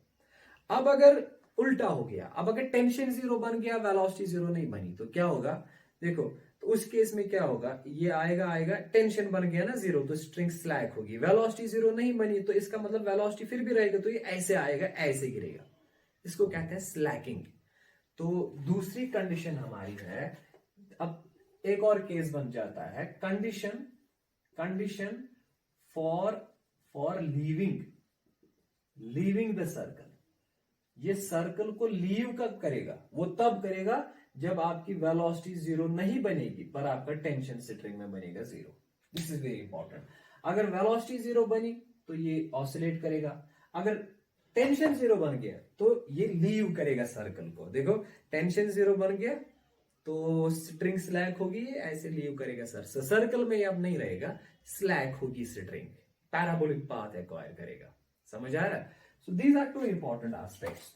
तो इनकी मैथमेटिक्स हम डिस्कस करेंगे कि ऑसिलेशन के लिए वेलोसिटी 0 बनेगी पहले, उसके बाद टेंशन 0 बन सकता है आगे जाके, या अगर टेंशन स्ट्रिंग में है पर वेलोसिटी 0 बन गई पार्टिकल की, तो ये ऑसिलेट करेगा। और सर्कल को लीव करने के लिए कंडीशन है कि टेंशन 0 बनना चाहिए पर वेलोसिटी 0 नहीं होनी चाहिए, तो ये सर्कल को लीव करेगा। अब हम क्या करेंगे बेटा, हम देखेंगे अगर मान लो हमने इस पार्टिकल को नीचे वेलोसिटी दी है u, and we are assuming that this u is less than under root of 5mg। तो यहां पे मैं लिख सकता हूं u जो है it should be less than under root of 5gl। यहां पे भी मैं लिखूंगा u should be less than under root 5gl। अब ये कंप्लीट कंडीशन बन गई। क्यों अगर u less than under root 5gl है तो इसका मतलब सर्कल कंप्लीट नहीं कर पाएगा। अगर सर्कल कंप्लीट नहीं कर पाएगा, ठीक है, और किसी पॉइंट पे वेलोसिटी जीरो बन गई, टेंशन जीरो नहीं रहा, तो वही तो कंडीशन बनेगी ऑसिलेट, तभी जाके तो ये ऑसिलेट करेगा। तो ये रखना इसमें जरूरी है कि अगर चाहते हो कि ये सर्कल लीव कब करे, पहले तो ये टॉप पे नहीं पहुंचना चाहिए, ये लूप कवर नहीं करना चाहिए। उसके लिए कंडीशन क्या है, वेलोसिटी जो बॉटम पे आपको देनी है that should be less than under root 5gl। क्योंकि अगर आप 5gl से वेलोसिटी ज्यादा दोगे ना नीचे तो ये कंप्लीट करेगा, फिर कंप्लीट करेगा तो ना ही ऑसिलेट कर पाएगा ना ही ये सर्कल को लीव करेगा। तो सर्कल को लीव या ऑसिलेट करने के लिए पहली इंपॉर्टेंट कंडीशन है velocity at the bottom should be less than under root of 5gl। ठीक है, दोनों केसेस में। फिर ये दो कंडीशंस आती है। अब अगर फिर वेलोसिटी जीरो बन गई तो ये ऑसिलेट करेगा। अब पहले टेंशन जीरो बन गया तो ये सर्कल को लीव करेगा। ठीक है, अब मैं आपको बताता हूं बेटा, अब अगर हमें mathematically in terms of velocity देखना है, बॉटम पे वेलोसिटी कितनी होनी चाहिए ताकि ये ऑसिलेट करे, बॉटम पे वेलोसिटी कितनी देनी है आपको ताकि ये सर्कल लीव करे। मैथमेटिकली वो इक्वेशन डिराइव करके दो। चलो ये तो मैंने आपको फिजिकल कंडीशंस बता दी। बेसिक कॉन्सेप्ट यही है कि ऑसिलेट करने के लिए ये कंडीशन है और लीव करने के लिए ये कंडीशन है। पर इन टर्म्स ऑफ वेलोसिटी, चलो आपने यहां लिखा कि u should be less than 5gl, यहां पे भी लिखा u should be less than 5gl, पर इसका एक रेंज हमें बताओ कि किस वेलोसिटी पे ये नीचे आपको वेलोसिटी का रेंज कितना होना चाहिए ताकि ये ऑसिलेट करेगा, और नीचे वेलोसिटी का रेंज कितना होना चाहिए ताकि ये सर्कल को लीव करेगा। उसके लिए देखो हम क्या करेंगे, हम देखेंगे बेटा, अगर हम नीचे इस पार्टिकल को वेलोसिटी u देते हैं और ये u की जो वेलोसिटी है ये अंडर रूट 5gl से कम है, ठीक है, तो हम ये देखेंगे कि किस पॉइंट पे इसका टेंशन जीरो बनेगा और किस पॉइंट पे इसकी वेलोसिटी जीरो बनेगी। वो दोनों हाइट्स हम निकालेंगे। समझ आ रहा है? Let us suppose height h1 पे टेंशन बनता है जीरो और हाइट h2 पे वेलोसिटी बनती है zero. If this height h1 जहां पे आपका टेंशन जीरो बनता है, यहां पे आपकी वेलोसिटी जीरो बनती है, if this h1 is greater than h2, इसका मतलब पहले टेंशन जीरो बनेगा फिर वेलोसिटी जीरो बनेगी। अगर h1 वो वाली हाइट है जहां पे टेंशन जीरो बनेगा, h2 वो वाली हाइट है जहां पे वेलोसिटी जीरो बनेगी, ठीक है, तो इसका मतलब पहले कौन सी हाइट आएगी इन दोनों में से, h2, तो पहले वेलोसिटी जीरो बनेगी क्योंकि h2 का वैल्यू कम है ना h1 से। तो जब पहले वेलोसिटी जीरो बनेगी तो इसका मतलब है यही कंडीशन बनेगी कंडीशन फॉर ऑसिलेशन। अब अगर उल्टा होगा बेटा, अगर h1 लेस देन होगा h2 से, इसका मतलब पहले हाइट पे टेंशन जीरो बनेगा फिर उसके बाद वेलोसिटी जीरो बनेगी, तो ये केस आएगा, इसका मतलब that will become your condition for leaving the circle. तो हम क्या करेंगे, वी आर एज्यूमिंग दैट कि हम नीचे बॉटम पे वेलोसिटी u इंपार्ट कर रहे हैं, तो उसके बाद हम डिसाइड करेंगे, बट ये याद रखना है जब हम वेलोसिटी u दे रहे हैं, we are assuming that this u is less than under root 5gl, तो इसका मतलब है ये कंप्लीट सर्कल कवर नहीं करेगा। उसके बाद हम चेक करेंगे कि किस हाइट पे बेटा इसकी वेलोसिटी जीरो बनेगी और किस हाइट पे इसका टेंशन जीरो बनेगा। इसको इक्वेट करेंगे जीरो से, वहां से h का वैल्यू निकालेंगे, इसको इक्वेट करेंगे जीरो से, वहां से हम थीटा का वैल्यू निकालेंगे, थीटा को इसमें सब्स्टिट्यूट करेंगे, वहां से h का वैल्यू निकालेंगे। तो हम h1 और h2 का वैल्यू निकालेंगे पहले, ठीक है। तो उसके लिए मैं क्या करूंगा बेटा, तो मुझे लगता है कि ये सर्कल आपको समझ आ गया, तो I am rubbing this circle, ठीक है। आई होप कि जो भी मैंने आपको चीजें बता दी वो आपने याद रखी, तो अब इसकी जरूरत ज्यादा नहीं है, तो मैं यहां पे ही वैल्यूज निकालता हूं, ठीक है बेटा, शाबाश। तो मैं ऐसे लिखता हूं, लेट एट हाइट h1 का जो आपका टेंशन है या जो आपकी वेलोसिटी है वो बन जाती है zero. Let us suppose at h1 आपकी जो वेलोसिटी है वो बन जाती है जीरो। तो निकालो h1 का वैल्यू इस इक्वेशन से, क्योंकि ये वेलोसिटी की इक्वेशन है। तो मैं लिखूंगा बेटा v square equal to u square minus 2gh। तो ये वेलोसिटी मैं 0 दूंगा, u square is initial velocity, but remember this should be less than √5gl minus 2gh1। ठीक है, h1 का वैल्यू निकालो, इस टर्म को यहां लाओ तो h1 का वैल्यू आएगा बेटा u square divide by 2g। ये आ गया h1 का वैल्यू। फाइन, तो इसका मतलब इस हाइट पे आपकी वेलोसिटी बनेगी 0 ड्यूरिंग मोशन। इस हाइट पे जब आप इतनी हाइट एक्वायर करोगे ना u स्क्वायर बाई 2g, वहां पे आपकी वेलोसिटी बनेगी 0। चलो निकाला हमने वैल्यू इसका, तो मैं इसको यहां पे लिख के रखूंगा। ये जो h1 है, therefore h1 is equal to u square by 2g। ठीक है, ये h1 का वैल्यू। इसके बाद हम क्या करेंगे बेटा, इसके बाद मैं लिखूंगा नीचे let at h2 height h2 tension become 0। अब आप वो वाली पोजीशन निकालो, वो वाली हाइट निकालो जहां पे टेंशन 0 बनता है। किस पोजीशन पे टेंशन 0 बनेगा जरा बताओ मुझे। टेंशन 0 करने के लिए ये इक्वेशन है। ठीक है, तो ये मुझे ये लिखना पड़ेगा mv square by L plus mg cos of theta है ना। जरा कॉस थीटा का वैल्यू यहां से निकालो पहले, इन टर्म्स ऑफ h यहां से निकालो कॉस थीटा का वैल्यू। तो क्या आएगा बेटा, ये h बाई एल डिवाइड होगा, तो ये बनेगा h by L equal to 1 minus cos of theta. तब फिर कॉस थीटा का वैल्यू क्या आएगा, इसको इधर ले आओ, वो बनेगा 1 माइनस h बाई एल। कुछ समझ आ रहा है, क्योंकि हमें हाइट निकालनी है ना। तो अब इस इक्वेशन में तो हाइट नहीं है, अब हाइट आएगी, उसके लिए कॉस थीटा का वैल्यू निकालना पड़ेगा इस इक्वेशन से। तो वो वैल्यू दे दो इसमें, तो वहां पे हाइट आ जाएगी। तो इस इक्वेशन को जब हम सॉल्व करेंगे तो h डिवाइड होगा l, तो h by L will be 1 minus cos theta, so cos theta will be equal to 1 minus h by L. तो टेंशन की इक्वेशन क्या बनेगी, mv square by L plus mg। तो cos theta के बदले आएगा क्या आएगा बेटा, 1 माइनस h बाई एल। ठीक है, तो इस सारे को आपको रखना है बराबर 0। और ये जो आपने हाइट यहां पे दी है ना, इस हाइट का आपको वैल्यू देना है फिर h2। I hope you understand this. This is basic mathematics. You are actually finding the height, the value of height, where the tension will become 0. तो इसके लिए टेंशन को इक्वेट करना पड़ेगा 0। अब टेंशन की इक्वेशन, चलो टेंशन को इक्वेट कर लिया 0, पर टेंशन की इक्वेशन में हाइट है ही नहीं। उसके लिए हमने कॉस थीटा को कन्वर्ट कर लिया इन टर्म्स ऑफ हाइट, इस वाली इक्वेशन से इसमें हाइट आ गई। ये यही इक्वेशन है। अब देखो mv square by L plus mg, अब कॉस थीटा के बदले हमने लिखा है 1 माइनस h बाई एल। ये 1 माइनस h बाई एल हमने कहां से लाया, इस इक्वेशन से। इसको 0 के साथ इक्वेट कर लो, वहां से आप h2 का वैल्यू निकालो। ठीक है, अब इसको भी मैं रब करता हूं बेटा, देखो। सो ये बनेगा बेटा mv square by L plus mg multiply minus mgh divide by L equal to 0। और यहां पे जो h है, इस h का वैल्यू आपको h2 देना है। ठीक है, जरा सॉल्व कर लो, जरा बेटा सॉल्व कर लो। तो ये इसको मैं रब करता हूं यहाँ पे, let me rub this thing. तो लिखता हूं बेटा यहाँ पे मैं ये वैल्यूज। सो मुझे इस h2 का वैल्यू निकालना है, इसको यहाँ पे लाओ आप। सो पहले ये m कैंसिल होगा, ये बनेगा v square by L plus g equal to, इसको इधर ले आओ, ये बनेगा gh2 बाई एल। h2 का वैल्यू निकालना है, l मल्टीप्लाई कर लो, तो क्या बनेगा बेटा, ये जब ये l यहां आ जाएगा तो l के साथ कैंसिल होगा, तो ये बनेगा v स्क्वायर प्लस gl, ये मल्टीप्लाई हो जाएगा, और ये फिर g डिवाइड होगा, will be equal to h2। ये आपका h2 का वैल्यू आ गया। अब आराम से देखो बेटा h2 का वैल्यू क्या आ गया आपका, इसको आप चेक कर लिए क्या निकला हमारा h2 का वैल्यू। h2 का वैल्यू आपका निकला है बेटा u square plus gl divided by g।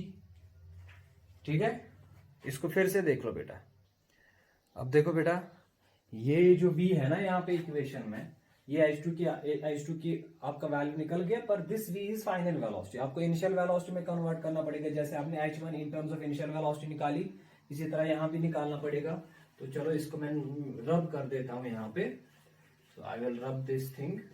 तो बताओ मुझे क्या वैल्यू आएगा बेटा, या आप ऐसे करिए, यहां से ही वापस आप पहले यही इक्वेशन लिखिए। क्या इक्वेशन थी आपकी, this is v square by L, फिर प्लस g आएगा इक्वल टू, इस टर्म को यहां ले जाइए, सो gh2 बाई एल। ठीक है, अब v के बदले आपको लिखना पड़ेगा u स्क्वायर माइनस 2gh, क्योंकि फाइनल वेलोसिटी की इक्वेशन जो यहाँ पे लिखी थी v स्क्वायर होता है ना u स्क्वायर माइनस 2gh। अब h के बदले h2 आएगा, क्योंकि आपने किस हाइट पे एज्यूम कर रखा है, टेंशन जीरो बनेगा h2 पे। सो डिवाइड, ये v के बदले आपने वैल्यू दिया divide l plus g equal to gh2 by l। ठीक है, अलग अलग डिवाइड करिए। So u square by l minus 2gh2 by l plus g equal to gh2 by l। ठीक है, अब ये h2 इनको इधर लाइए, तो u square by l plus g equal to gh, और जब ये यहां आएगा दैट इज 2gh, तो ये यहां आएगा तो बनेगा प्लस 2 प्लस 1 इज 3, ये बनेगा 3gh2 बाई l। ठीक है, अब निकालिए वैल्यू बेटा h2 का वैल्यू क्या आएगा, ये l मल्टीप्लाई हो जाएगा, l को इधर लाइए तो l के साथ कैंसिल होगा, ये u स्क्वायर रहेगा, तो प्लस gl आ जाएगा, will be equal to 3gh2। तो फाइनली आपका h2 का वैल्यू आ गया, वो है u square plus gl divide by 3g। So this is your value of h2। बेटा इस हाइट पे आपकी जो है, इस हाइट पे आपका जो है बेटा टेंशन बनेगा जीरो, और वैल्यू क्या आ जाता है इसका, u square plus gl divided by 3g। This is very very important point. ये आपने निकाला, मैथमेटिकली आपने निकाला कि कौन सी हाइट पे टेंशन जीरो बनेगा, यहां पे टेंशन जीरो बनेगा, और इस हाइट पे बनेगी वेलोसिटी जीरो। अब आपने कंडीशन यहां पे लिखी है, पहले मैंने आपको बताया है कि देखो बेटा this is the condition. Actually हमारा क्वेश्चन है कि what is the condition for oscillation. मैंने कहा पहले velocity, minimum velocity should be less than √5gl, ताकि ये कंप्लीट सर्कल ना कर पाए। वेलोसिटी जिस पॉइंट पे जीरो बनेगी उस पॉइंट पे टेंशन जीरो नहीं बनना चाहिए, ये पार्टिकल ऑसिलेट करेगा। इसका मतलब है कि पहले वेलोसिटी जीरो बननी चाहिए, उसके बाद टेंशन जीरो बनना चाहिए। वेलोसिटी किस पॉइंट पे जीरो बनेगी बेटा, h1 पे। इसका मतलब है h1 का value should be less than h2। This is very critical point, this is very important point. What is h1? h1 is the height where velocity will become zero. h2 is the position where tension will become zero. तो पहले zero अगर velocity बनती है, उसके बाद tension, इसका मतलब velocity zero बनेगी, टेंशन जीरो नहीं है, तो ये वापस लौट आएगा, मतलब ये ऑसिलेट करेगा। तो अगर आप चाहते हो कि मिनिमम वेलोसिटी, आप कंडीशन निकालो इन टर्म्स ऑफ मिनिमम वेलोसिटी, तो आपको कंडीशन फॉर ऑसिलेशन के लिए h1 should be less than h2। इस इक्वेशन को this value should be less than this value. जरा निकालो इसका आंसर क्या आएगा, h1 less than h2 solve करेंगे, that is u square by 2g should be less than u square plus gl divided by 3g। जरा solve कर लो, u square by 2g should be less than u square by 3g plus gl by 3g।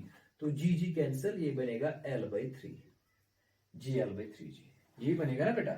तो उसके बाद क्या होगा बेटा, ये इसको अब वहां ले जाओ, इसको यहां ले जाएंगे, तो यहां लिखता हूं मैं बेटा, तो यहां लिखता हूं मैं इस h2 का वैल्यू मैं यहां लिखता हूं, ये जो h2 है पहले इसको यहां लिखता हूं, h2 is equal to u square plus gl divide by 3g।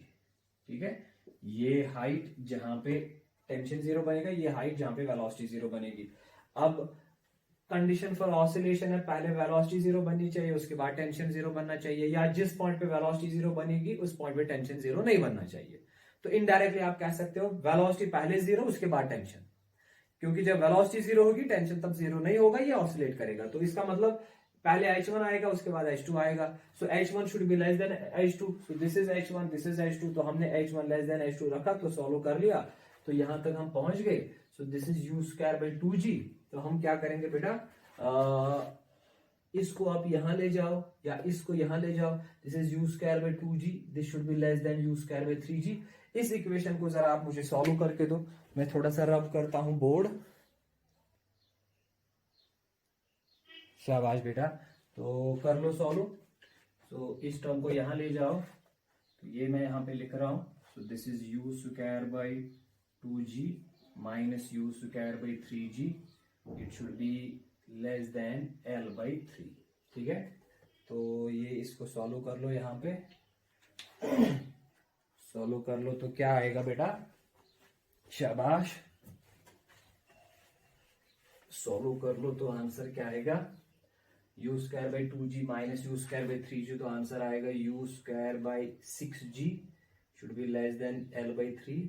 ये 3 2 बनेगा, सो u² should be less then, ये 2g यहां आएगा 2gl, so u should be less then √2gl। ये आपका आ गया आंसर। बहुत ही इंपॉर्टेंट पॉइंट, बहुत ही इंपॉर्टेंट पॉइंट। अगर आपका H1 लेस देन है ना H2, इसका मतलब है U जो है ये होगा लेस देन √2gl। अब अगर उल्टा होगा, if H2 is greater, H2 is less then H1, तो उल्टी रिलेशन बनेगी, U will become greater than √2gl। तो लिमिटिंग केस आ जाता है आपका √2gl। देखो अब मैं इसको सारे को समराइज करता हूं। यहाँ पे ये हाइट्स को आप याद रखिए, इनको मैंने डिराइव करके दिया। तो फाइनली मैंने बेटा क्या किया, फाइनली जो है वैल्यू यहां पे लाऊंगा मैं। आई hope you remember this thing. अब लास्ट पे देखो आपका क्या है, देखो बेटा मैं लिखूंगा यहां पे कंडीशन फॉर ऑसिलेशन। ऑसिलेशन के लिए क्या कंडीशन है, ठीक है, और उसके लिए कंडीशन है सबसे पहले मिनिमम वेलोसिटी जो है at bottom it should B √5gl। ठीक है, वेलोसिटी जो है ये 0 बननी चाहिए, पर टेंशन किसी भी पॉइंट पे या टेंशन 0 नहीं होना चाहिए। जिस पॉइंट पे वेलोसिटी 0 बनेगा उस पॉइंट पे टेंशन 0 नहीं बनना चाहिए। तो इसका मतलब है अगर वेलोसिटी 0 बनती है let us suppose at height h1 और टेंशन 0 बनता है एट हाइट h2, तो देयरफॉर इसका मतलब है h1 should be less than h2।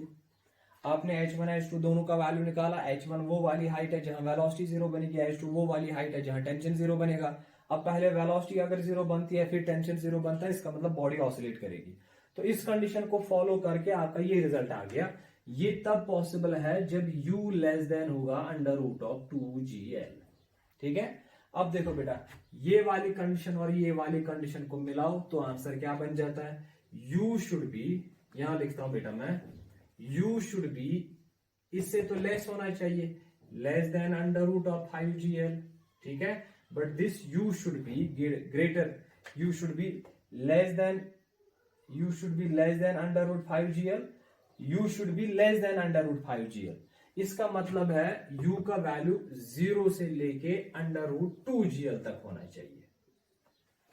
फिर से अंडरस्टैंड कर लो, यहां पहले हमने देखा कि कंप्लीट सर्कल कवर करने के लिए अगर आप चाहते हो कि ये कवर ना करे तो velocity should be less than 5gl। अब अगर आप चाहते हो कि ये ऑसिलेट करे तो वेलोसिटी √2gl से भी कम होनी चाहिए। इसका मतलब है 5gl से तो वो कम होगी, but it should be less then √2gl। इसका मतलब वेलोसिटी का वैल्यू 0 से लेके √2gl तक होना चाहिए। अब देखो उल्टा केस, दूसरा केस क्या आएगा, this is condition for oscillation, this is condition for oscillation. अगर आप चाहते हो कि ये लीव करे सर्कल, तो मैं यहां पे लिखता हूं ऐसे, I will write number second, condition for leaving circle को लीव करने के लिए क्या कंडीशन है। पहली condition u should be less than √5gl, ये तो होनी चाहिए क्योंकि अगर ये ज्यादा होगा तो ये कवर करेगा। दूसरी कंडीशन, टेंशन जिस पॉइंट पे 0 बनेगा उस टाइम पे वेलोसिटी 0 नहीं बननी चाहिए, क्योंकि टेंशन 0 बनेगा तो ये लीव करेगा, ये स्लैक होगी स्ट्रिंग। टेंशन किस पॉइंट पे 0 बनता है, हाइट h2 पे, वेलोसिटी हाइट h1 पे। इसका मतलब h2 should be greater then h1। जब आपने h1 लेस देन h2 को सॉल्व किया था तो ये आंसर आया था। अब अगर आप उल्टे h2 ग्रेटर देन h1 को सॉल्व करोगे तो u का वैल्यू आएगा ग्रेटर देन √2gl। तो ये बनेगी दूसरी कंडीशन। इसका मतलब है condition for leaving the circle is u should be greater then √2gl but it should be less than √5gl। तो फाइनल जो वैल्यू बनेगा u should be less than √5gl but it should be greater then √2gl। ये आपकी बनती है final condition in terms of velocity. अगर आपकी minimum velocity बेटा, अगर आपकी मिनिमम वेलोसिटी 0 से लेके √5 GL तक है तो ये ऑसिलेट करेगा। अगर आपकी मिनिमम वेलोसिटी, या अगर आपने जो मिनिमम वेलोसिटी या बॉटम पे, सॉरी मिनिमम नहीं, बॉटम पे अगर आपने वेलोसिटी दी है फ्रॉम 0 to √2 GL, ये ऑसिलेट करेगा। अगर आपने वेलोसिटी दी है फ्रॉम 2 GL to √5 GL, तो ये सर्कल को लीव करेगा। और अगर आपने वेलोसिटी दी है बराबर इक्वल टू 5 GL या 5 GL से ज्यादा बॉटम पे, तो ये सर्कल को कवर करेगा, कंप्लीट सर्कल को। समझ आ रहा है? आई होप जो मैंने इसमें जो कॉन्सेप्ट्स आपको समझाने की कोशिश कर रहा था, आई hope you understood those things. चलो एक डायग्राम बनाता हूं मैं इस सब की। अब बेटा देखो बोर्ड पे मैंने ये तीनों केसेस यहाँ पे दिखाए हैं। सर्कल कंप्लीट करने के लिए नीचे वेलोसिटी जो बॉटम पे देनी है आपको, इट शुड बी ग्रेटर और equal to 5 GL। What is L? While L जो है it is the radius, it is the radius of circle. ये सर्कल का रेडियस है। You can write instead of L R। So U at the bottom, bottom पे बेटा जो आपका U है इट शुड बी ग्रेटर और इक्वल टू 5 GL। ठीक है बेटा? तो फॉर ऑसिलेशन, ऑसिलेट करने के लिए आपकी वेलोसिटी बॉटम पे होनी चाहिए 0 से लेके √5 GL तक। और सर्कल को लीव करने के लिए बॉटम पे जो वेलोसिटी है it should be from √2 GL to √5 GL। So these are the range of velocity. तो L का वैल्यू दिया होगा, तो आप वैल्यू रेंज निकालिए कि कंप्लीट करने के लिए कितनी वेलोसिटी, ऑसिलेट करने के लिए कितनी वेलोसिटी, और सर्कल को लीव करने के लिए कितनी velocity. So this is the complete description of motion in vertical circle. अब इस पे छोटी मोटी प्रॉब्लम्स आ जाती हैं, यही फॉर्मूला बेस्ड। अगर आपने ये सारा कॉन्सेप्ट, ये सारी जो मैंने मैथमेटिक्स इसमें दिखाई, डिराइवेशंस दिखाई, इनको अंडरस्टैंड किया है आराम से, तो इस पे आप कोई भी क्वेश्चन जो है बेटा वो सॉल्व कर सकते हो। ठीक है? So this is very important. Let's move to next topic.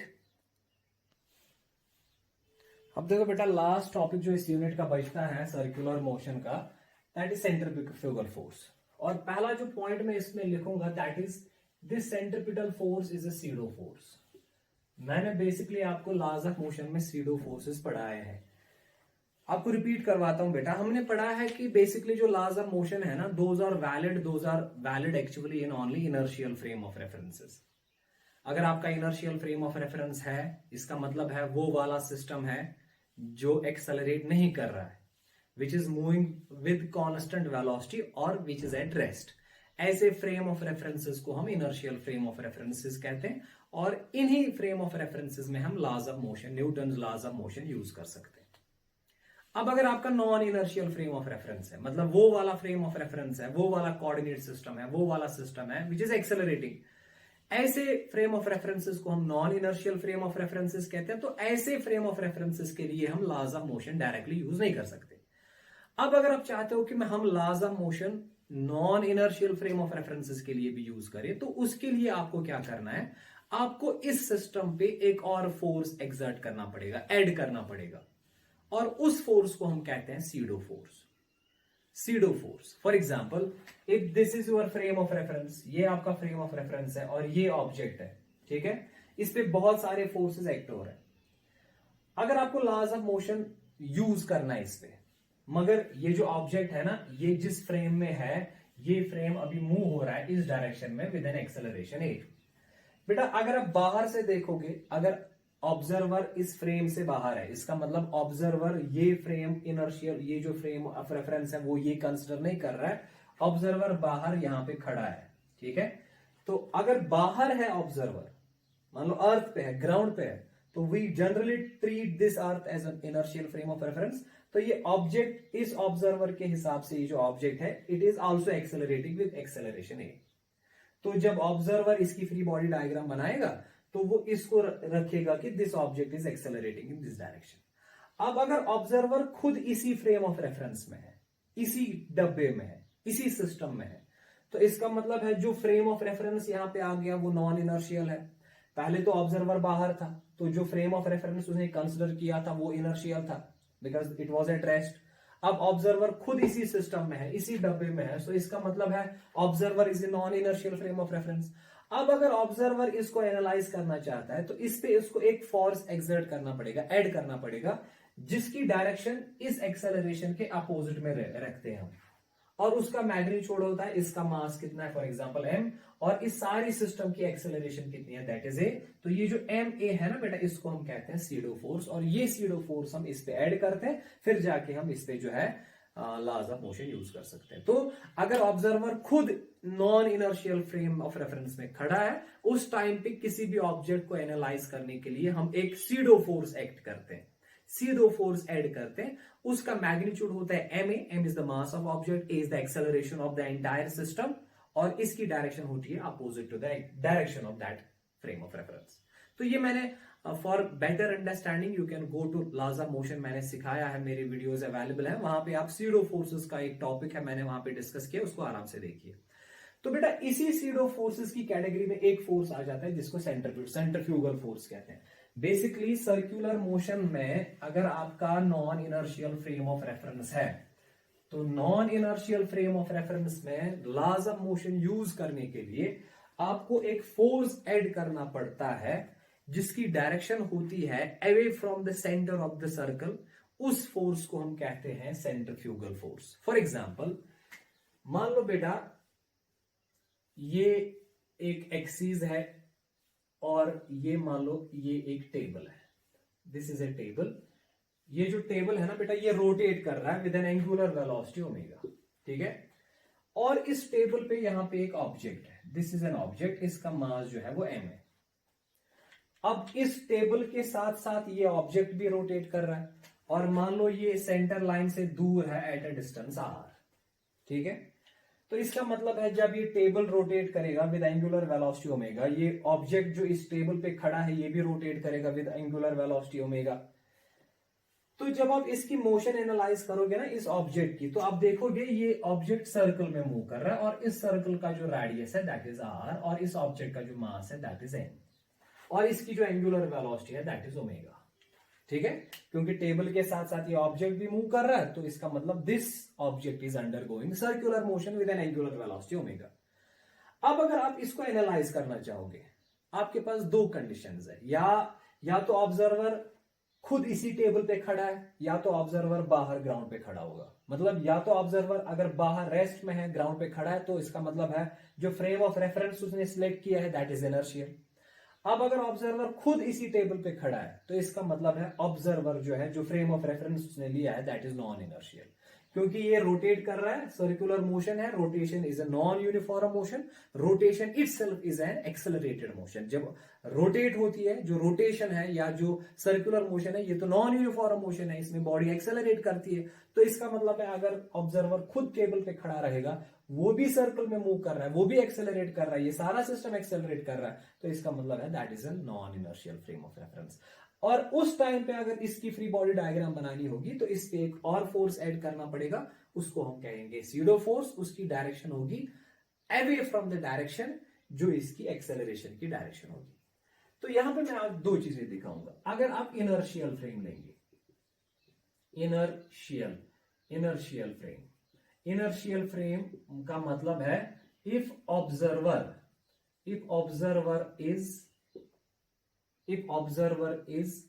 Eight ground, अगर observer is standing at ground, अगर ऑब्जर्वर ग्राउंड पे है, तो उस टाइम पे वो क्या करेगा। अगर ऑब्जर्वर बाहर खड़ा है, अर्थ पे खड़ा है, तो उसका मतलब उसने जो फ्रेम ऑफ रेफरेंस लिया है दैट इज इनर्शियल फ्रेम। तो जब वो इसकी फ्री बॉडी डायग्राम बनाएगा, वो बताएगा इस पे कौन कौन सा फोर्स है, ठीक है। तो इस पे जो फोर्सेस हैं, तो ऐसे आएगा बेटा, नीचे होगा mg, ऊपर होगा नॉर्मल रिएक्शन, इस डायरेक्शन में होगा फ्रिक्शन, क्योंकि फ्रिक्शन है तभी तो ये यहां पे फ्रिक्शन, फ्लैट सरफेस पे जब कोई ऑब्जेक्ट रोटेट करता है, सर्कुलर मोशन करता है, तो उस पे जो इनवर्ड फोर्स होता है वही सेंट्रीपिटल फोर्स होता है। तो यहां पे इसको सेंट्रीपिटल फोर्स कौन प्रोवाइड करेगा, फ्रिक्शन। तो जो ऑब्जर्वर लिखेगा वो लिखेगा this F is equal to mv square by r और m omega square r in terms of angular velocity. तो ये बनेगी इक्वेशन। ये इक्वेशन एक ऑब्जर्वर तब जाके लिखेगा यूजिंग लॉज ऑफ मोशन, जब वो खुद किस फ्रेम में है, इनर्शियल फ्रेम में है, मतलब जब वो खुद एक्सेलरेट नहीं हो रहा है। जब ऑब्जर्वर खुद एक्सेलरेट नहीं हो रहा है, तब हम कहते हैं that the frame of reference is inertial frame of reference. तो जब इसकी फ्री बॉडी डायग्राम बनाएगा, ये टेबल है, मान लो ऐसे में आपको दिखाता हूं, ये टेबल है बेटा यहाँ पे। तो अगर ये टेबल रोटेट कर रही है तो इस पे ऑब्जेक्ट है, तो इस ऑब्जेक्ट पे कौन कौन सा फोर्स है, वेट है, नॉर्मल रिएक्शन है, तो इनवर्ड कौन फोर्स है, फिर फ्रिक्शन। तो इसको जो कोई ना कोई फोर्स, सेंट्रिपिटल फोर्स होना चाहिए ना जो रोटेट करवाएगा इसको। अगर टेबल ही रोटेट करता है, पर टेबल के साथ साथ ये भी रोटेट करता है, तो इस पे तो कोई फोर्स होना चाहिए जो रोटेट करेगा। वो कहां से आ जाता है, वो टेबल का फ्रिक्शन है। So here friction is responsible for rotation. ठीक है, सो ये इक्वेशन बन गई इनर्शियल फ्रेम ऑफ रेफरेंस में। अब अगर मैं लूंगा दूसरा case, non inertial frame. Non inertial frame, non inertial frame में क्या आएगा बेटा, नॉन इनर्शियल फ्रेम में जो ऑब्जर्वर है, observer is standing eight table, ये टेबल पे ही खड़ा है, एंड इज एक्सेलरेटिंग, ऑब्जर्वर खुद ही एक्सेलरेट होता है। तो उसी केस में हम कहते हैं this is a non inertial frame of reference. अब अगर ऑब्जर्वर बाहर था, उसको लग रहा था कि ये जो है ये सर्कुलर मोशन कर रहा है। अब अगर ऑब्जर्वर खुद टेबल पे खड़ा होगा, उसको कहेंगे क्या ये ऑब्जेक्ट सर्कल में मूव कर रहा है, तो with respect to that observer अब तो ये मूव नहीं कर रहा है। अंडरस्टैंड कर लो, अगर मान लो ये कमरा मूव कर रहा है, रिवॉल्व कर रहा है, मैं भी अंदर हूं, तो मेरे पास ये मार्कर है, या मैं अभी इस बोर्ड को एनालाइज कर रहा हूं, क्या मेरे हिसाब से ये बोर्ड अभी, अगर मैं भी इसी रूम में हूं, ये बोर्ड भी इसी रूम में है और ये रूम रोटेट कर रहा है, तो क्या मेरे हिसाब से ये बोर्ड रोटेट कर रहा है, नहीं, because we both are in same frame of reference. अब अगर मैं बाहर खड़ा हूं, ग्राउंड पे खड़ा हूं, कमरा रोटेट कर रहा है, तो ये भी रोटेट करेगा, तो मेरे हिसाब से तो ये रोटेट करेगा। तो बाहर मैंने कहा कि ये रोटेट कर रहा है, तो इस पे सेंट्रिपिटल फोर्स होना चाहिए, इसीलिए मैंने लिखा वो सेंट्रिपिटल फोर्स फ्रिक्शन से आ जाता है। अब अगर मैं खुद ही इस सिस्टम में हूं, इसी रेफरेंस में, इसी फ्रेम ऑफ रेफरेंस में हूं, मैं खुद भी एक्सेलरेट कर रहा हूं, बोर्ड भी एक्सेलरेट कर रहा है, तो मेरे हिसाब से तो बोर्ड एक्सेलरेट नहीं कर रहा है, तो मेरे हिसाब से जो बोर्ड है ना बेटा वो रेस्ट में।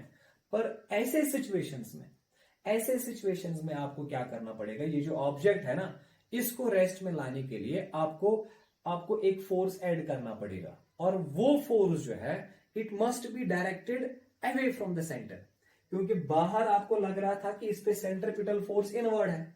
अब जब आप खुद इसी फ्रेम ऑफ रेफरेंस में गए, आपको लग रहा है कि object is not revolving, object circular motion नहीं कर रहा है, पर actually this is with respect to inertial frame, with respect to outside ground, this is revolving.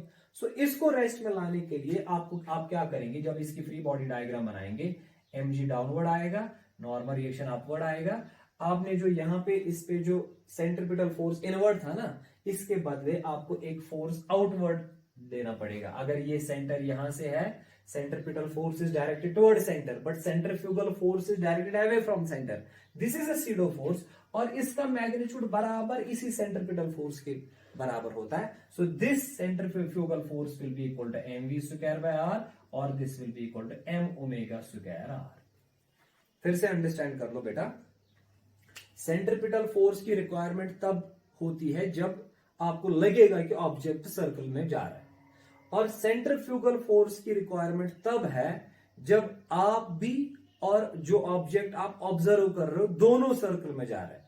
अब आपके हिसाब से तो वो सर्कल में नहीं जा रहा है, but that is actually doing circular motion. तो उस टाइम पे लॉज ऑफ मोशन यूज करने के लिए उस पे जो सेंट्रिपिटल फोर्स के बदले आप एक एडिशनल फोर्स उस पे ऐड करते हो, विच is directed away from the centre, और उस फोर्स को हम कहते हैं सेंट्रिफ्यूगल फोर्स। उसका मैग्नीट्यूड बराबर उतना ही होता है जितना बेटा सेंट्रिपिटल फोर्स का होता है, but that is directed outwards. और इस पे कौन कौन सा फोर्स है, ये फ्रिक्शन इनवर्ड है, पर यहाँ पे आपने सेंट्रिफ्यूगल फोर्स जो है वो बाहर की तरफ दिखाना है। जब आप इक्वेट करेंगे, यहाँ पे भी ये F जो है, this F will come out to be equal to mv square by r और m ओमेगा स्क्वायर r। अब देखो दोनों केसेस में इक्वेशन जो है वो सेम आ गई। फिर से अंडरस्टैंड कर लो, अगर ऑब्जर्वर खुद एक्सेलरेट सर्कुलर मोशन की बात कर रहे हैं, और जिस फ्रेम ऑफ रेफरेंस में सर्कुलर मोशन हो रही है, अगर ऑब्जर्वर उस फ्रेम ऑफ रेफरेंस में नहीं है, बाहर है, तो ऑब्जर्वर को इस ऑब्जेक्ट पे सेंट्रिपिटल फोर्स लगाना पड़ेगा टुवर्ड्स इनवर्ड्स। ठीक है, और वो सेंट्रिपिटल फोर्स कहां से आएगा, जो भी फोर्स डायरेक्टेड होगा towards centre, that is your centripetal force. अब अगर जिस फ्रेम में सर्कुलर मोशन हो रही है, अगर ऑब्जर्वर भी उसी फ्रेम में है, तो इसका मतलब ऑब्जर्वर भी सर्कुलर मोशन में जा रहा है, ऑब्जेक्ट भी सर्कुलर मोशन कर रहा है, तो वहां पे लॉज ऑफ मोशन यूज करने के लिए इस ऑब्जेक्ट को जो आप एनालाइज करते हो, इस पे एक एडिशनल फोर्स एक्सर्ट करना पड़ेगा, and that additional force you have to keep that additional force away from the center, जिस सेंटर के अराउंड सर्कुलर मोशन हो रही है, and its magnitude has to be kept equal to centripetal force. इस force को which is directed away, which we used as an additional force, which we used as a pseudo force, इसी force को हम कहते हैं centrifugal force. और ये तब हम एक्सर्ट करते हैं, तब ऐड करते हैं जब ऑब्जर्वर उसी फ्रेम ऑफ रेफरेंस में होगा जिस फ्रेम ऑफ रेफरेंस में सर्कुलर मोशन हो रही है। ठीक है, तो लॉज ऑफ मोशन यूज करने के लिए हम एडिशनल फोर्स एक्ट करते हैं, it is directed away from the center, and that force is called as centrifugal force. अब एनालाइज चाहे इनर्शियल में कर लो या नॉन इनर्शियल में, रिजल्ट दोनों में सेम आएगा, पर रिजल्ट सेम तब आएगा जब आप नॉन इनर्शियल फ्रेम में सेंट्रीफ्यूगल फोर्स ऐड करोगे, सीडो फोर्स ऐड करोगे विच इज डायरेक्टेड अवे, तब जाके दोनों केसेस में रिजल्ट सेम आएगा। ठीक है, आई hope you understood this thing. जैसे सीडो फोर्सेस का टॉपिक मैंने लॉज ऑफ मोशन में पढ़ाया है, वहां से फिर से देख लो। तो सर्कुलर मोशन में जो सीडो फोर्स यूज होता है, उस सीडो फोर्स को हम कहते हैं सेंट्रीफ्यूगल फोर्स। इसका मैग्नीट्यूड बराबर वही होता है जो सेंट्रीपिटल फोर्स का होता है, but it is direction is away from the centre. ठीक है, so this is all about circular motion. I hope you understood this thing completely. इस यूनिट को बार बार 2-3 बार रिपीट करके देख लो बेटा, और फिर इस पे एक्सरसाइज कर लो। I hope every question from this unit you can solve that question. ठीक है, so thank you very much.